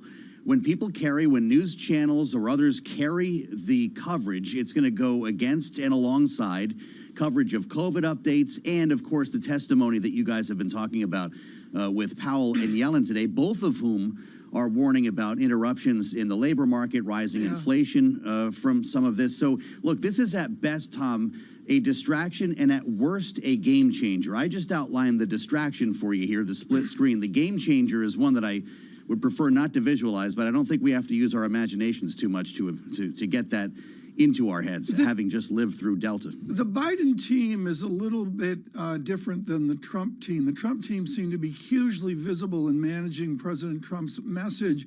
For Ron Klain and the rest, are they purposely less visible to accentuate this president, or is there a theme going on there that you see on your show every day?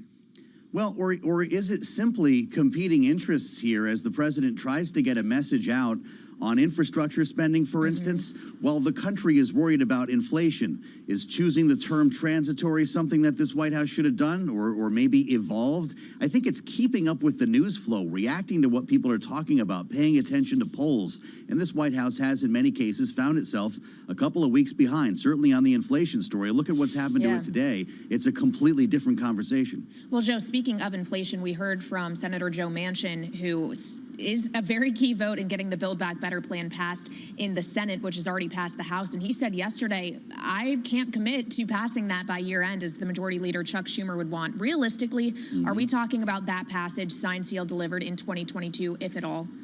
If at all might be the best way you put that there. Yeah, there are a lot of questions about where exactly this is going. Everything is being recalibrated right now since last Friday, since Omicron, if I'm saying it the way we have decided, is in fact our new reality.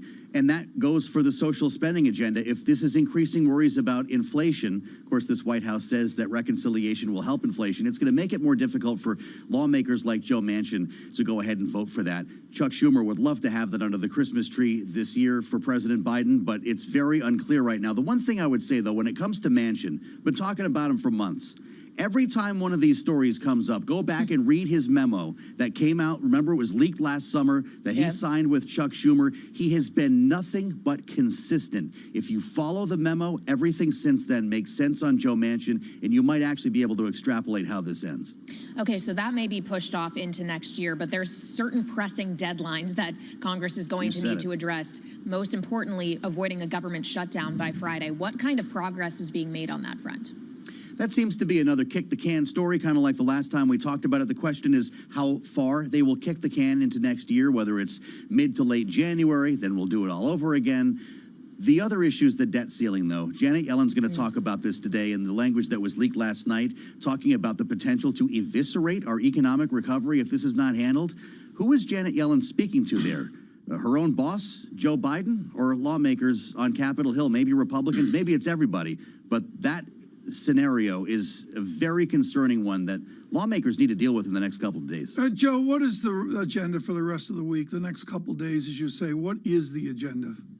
Well, you're going to have Joe Biden trying to sell infrastructure and social spending, but my eyes are on Thursday. That is when he says he will speak to COVID once again and outline his plan to manage COVID throughout the winter without shutdowns. I don't know what that's going to look like, but we do expect details. Also, on Wednesday, Tom, we never heard from the president yesterday following his meeting with the retail CEOs. They actually put those remarks off. We'll hear about supply chains on Wednesday. All of this is one big story in Washington. Hey, Joe, looking forward to the coverage down in D.C. Joe Matthew there. Do not miss Sound On with Joe on Bloomberg Radio, weekdays at 5 p.m. Eastern, and don't miss coverage of Chairman Powell and Secretary Yellen testimony a little bit later this morning on Bloomberg TV and Radio, 10 a.m. Eastern time.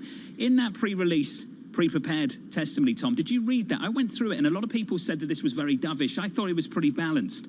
The chairman talked about the Omicron variant posing downside risk to employment and economic activity and increased uncertainty for inflation. But he also talked about inflation with this, Tom. We will use our tools both to support the economy and a strong labor market and to prevent higher inflation from becoming entrenched. Be interested to see where the emphasis is a little bit later. My emphasis is on the labor report that we start picking up on tomorrow and into Thursday and into Friday's jobs report. I think the jobs report is factors more important. Take a 3-month moving average of excellence. What if the unemployment rate drops down even more than survey, John? That would be extraordinary. We'll take a 3-month moving average and throw some darts, Tom, because that's what seems to be what's happening on Wall Street through much of this year. Kaylee, we talk about it every single month. That range, once again, guess what? Wide. Yeah, by hundreds of thousands wide is what we're talking about. And this has been consistent. Pretty much every jobs report we've had over the last 6 months or so, because it's really just impossible to forecast in this economy. And all the forces at work that we thought people would come back into the labor market once school started,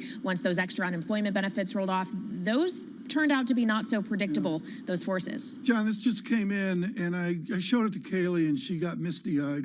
You know, the emotion of it in the Christmas season here as well. You know, Vet Bill and Kennel Fee, we want to start off with their tree for the holidays. Oh, that's the tree.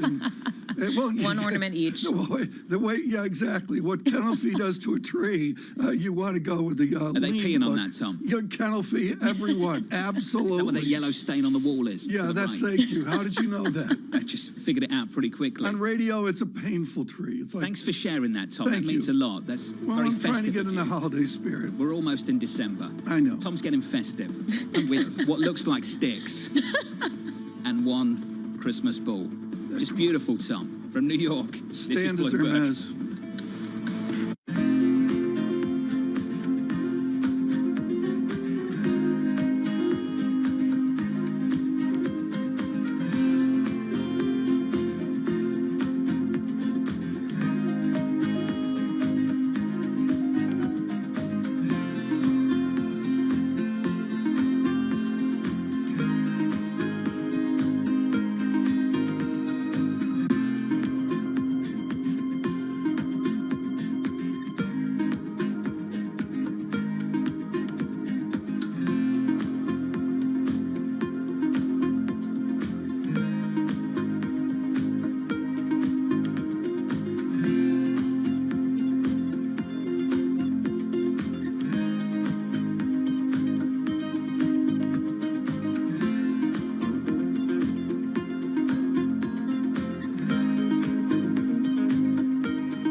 extra $1 trillion in spending, not increase inflation? By increasing the productive capacity of this country. And that's a very important thing that we, frankly, have not successfully done across most of my lifetime. You know, I've been waiting for this legislation for months since I became Transportation Secretary, but various presidents have been hoping to reach this day for decades, and it hasn't happened for all kinds of reasons. The American public has been rightly impatient. Now we're getting it done, both making up for lost time and laying a better foundation for the future. Let me also point out to the fact that Part 2 of the President's agenda, what I like to call the big deal. But Part 2 of that, the Build Back Better Act, has even more that will help beat back inflation by lowering some of the costs that Americans feel most acutely, the cost of childcare, the cost of health care, the cost of housing, the cost of prescription drugs, bringing those down while also making sure that we ease some of those labor market issues we have by making it easier for working parents to afford to go back to work. People are talking about Bloomberg surveillance. There's some guy out on Twitter who says, I look like I'm 101. I noticed that. Do you think I need a lift? Is it time What that did he say about me? What did that particular gentleman say about... Let's have a look. One of them is near 101 years of age. Which one would that be? The other has an ego in the orbit of Mars. Who's that? I have no idea. Mrs. Lisa, the only chance to productive conversation. It's a fairly accurate summary of this show, isn't it, Tom? The eyes, or should I do the whole thing? I think what we've seen during this period of time is that communicating via video is not a fad. We are using it in all aspects of our lives, for work, for learning, for communicating, for staying in touch.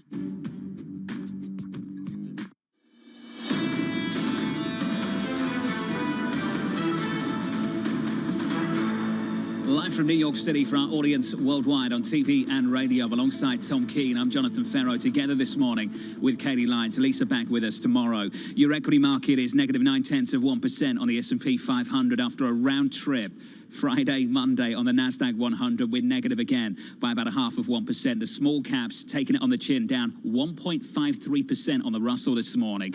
That's your equity market picture. I want to run you through the bond market. Talk so much about volatility on 10s, yields aggressively lower in Friday's session, then higher Monday, lower again this morning. This Tuesday, we're down 6 basis points on 10s to 144. But work through the move on a 2-year with me, Tom. We've gone from about 65 basis points last week, November 24th, and then we've come in aggressively on Friday by 14 basis points. Even with the unwind of yesterday, yields were lower again by a basis point.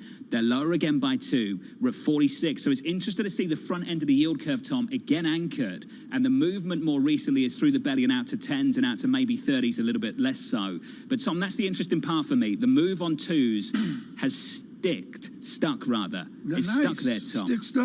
Stuck. Pick your pick. But you get the point. Ahead of Chairman Powell a little bit later. And I'd also watch Swiss 20 years, which is sort of my European keel, if you will. And it's pulled back. It was like a flat or maybe a negative 0.02. And now at negative 0.11, it bears watching. But, John, I would suggest any of the bond dynamics we see really have not broken down. They've buttressed up against support or resistance. The reason I bring this up, Tom, is because the next screen will show the yield curve. You take a quick snapshot of 2s, 10s over the last year. When we start to talk about the flattening coming through, Kelly, it's important to point out where the flattening is coming from. It's coming from 10s. It's coming out from further along the curve. It's not coming from the 2-year shifting higher. It's coming from the 10-year and the yield shifting lower. Yeah, it's so interesting to see the dynamics playing out in the bond market in terms of what growth and inflation expectations are, how they are maybe being re-rated this morning because of fears around the Omicron variant, and what that means for Fed policy. Because a week ago, we were having the conversation of an accelerated pace of tightening. Does that sound different when we hear the chairman speaking later on this morning, John? Chairman Powell, 10 o'clock Eastern time, and in that pre-release testimony, here's the quote from the chairman. The recent rise in COVID-19 cases and the emergence of the Omicron variant pose downside risk to employment and economic activity. He goes on to say an increased uncertainty for inflation. I wonder what that actually means, increased uncertainty for inflation. Goes on to say additionally to that, Tom, greater concerns about the virus could reduce people's willingness to work in person, which would slow progress in the labor market and intensify supply chain disruptions. Now, we talked about this yesterday, TK. This is a chairman of Federal Reserve stuck right now, I think, and most people agree, between a rock and a hard place going into December 15th when they next meet. I'm going to cut him and every other, government type major slack here. I mean, you mentioned the FT and Moderna earlier this morning and part of the zeitgeist, and I'm just sorry. There's a lot of uncertainty out there, and Chairman Powell and the Secretary will gracefully migrate around it.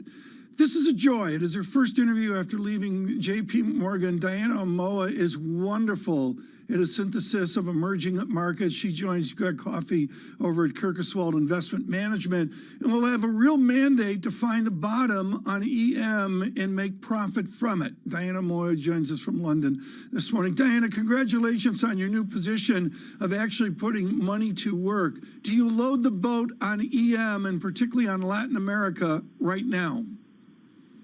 Not at the moment, Tom. It's probably a little bit too early, particularly from a LATAM perspective, going into a huge political cycle next year.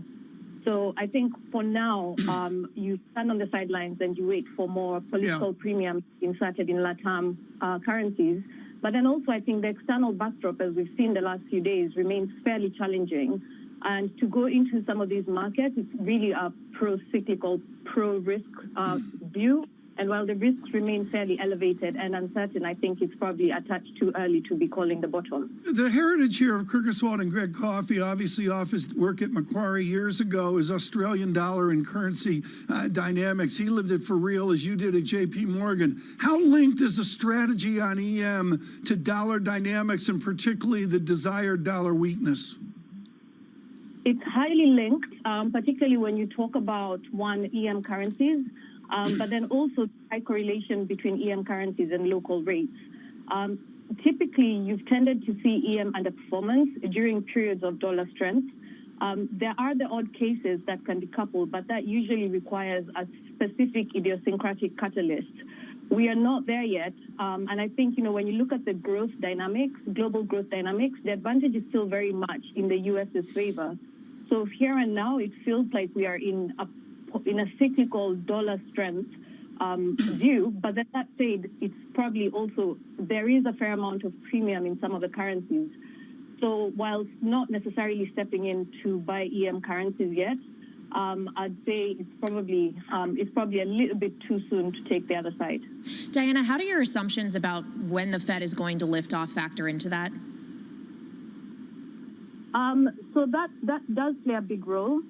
So what tends to happen historically when you look at previous Fed hiking cycles, EM assets, so particularly local rates and FX, sovereign is more of a mixed bag, but EM assets have typically underperformed.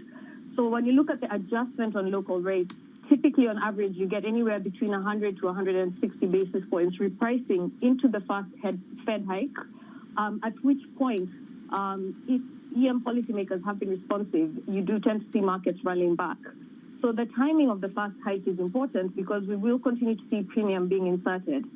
That said, EM policymakers this time, unlike in previous cycles, and especially 2013, which comes to mind, EM policymakers have been trying to stay ahead of the curve in hiking rates well in advance of the Fed. Yeah. But like the rest of the world, what we're seeing with the inflationary pressures that we're experiencing right now, at best, most of the central banks have only managed to keep real rates unchanged because inflation keeps exceeding expectations. Well, Diana, if emerging market central banks are trying to stay ahead of the curve, does that mean that you think the Fed is far behind the curve? I don't think the Fed is necessarily behind the curve, just given the current dynamics that they face. It's a fairly challenging policymaking environment where the Fed has reiterated they have their policy objectives from an inflation and labor market perspective, but they are also reacting in real time to the uncertainties as they emerge. And we've seen that with the recent headlines around the new variant, the new virus strain, that the Fed is trying to retain some flexibility, which in this current backdrop seems warranted. Diana, there was, and just as an example, in Ecuador, the 98-99 crisis, and there are others, there seems to be an interior confidence that EM has moved on from the fragilities of decades ago. Do you buy it, or are we just overconfident about the new world for EM?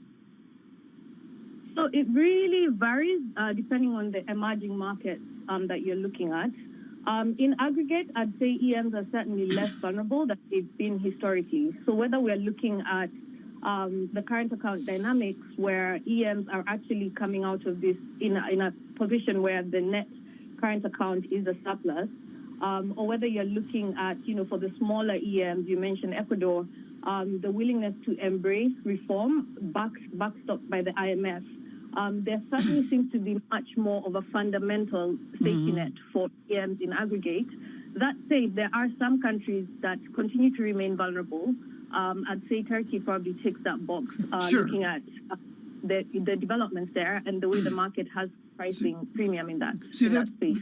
That's the difference, folks. Diana Moe at J.P. Morgan would have never said that. Here at Kirkoswald with the Greg Coffee, she's ticking the box on Erdogan. She never would have said that at J.P. Morgan. Diana, one final question here on China. China is EM, and China transparent enough for you to invest. Does it exist?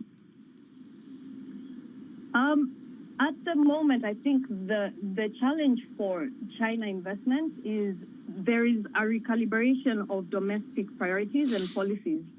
And the evolution of this is fairly ongoing, so there isn't a lot of clarity for markets in terms of which way the policy pivot is going to swing next. That introduces a degree of uncertainty that hasn't necessarily historically been there when you're looking at China investments. So for me, at this point in time, I'd probably say there's better investment opportunities. Diana, great to catch up with you. Congratulations on the new seat. Always good to hear from you. Diana Amoa there of Kirkoswald on EM. Dollar China, Tom, that currency pair, 6.37. Remarkably stable in China's favor over the last few months. I'm glad you bring this up, John. It's one of the quiet stories of 2021. We're all lathered up at 7 yuan per dollar.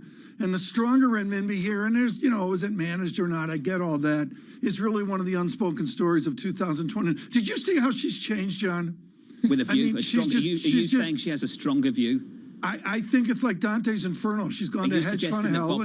Bob Michael and his team does not have a strong view? No, so they have is that where you're going with this? She just was talking. She never would have talked like that with Bob Michael. Never. On Turkey, dollar lira, just a break of 13, Tom. Back down to 12.99. What a ride that's been over the last couple of weeks. Can I just say thank you to Kirkoswald for letting us speak to Ms. Amoa. She's really, really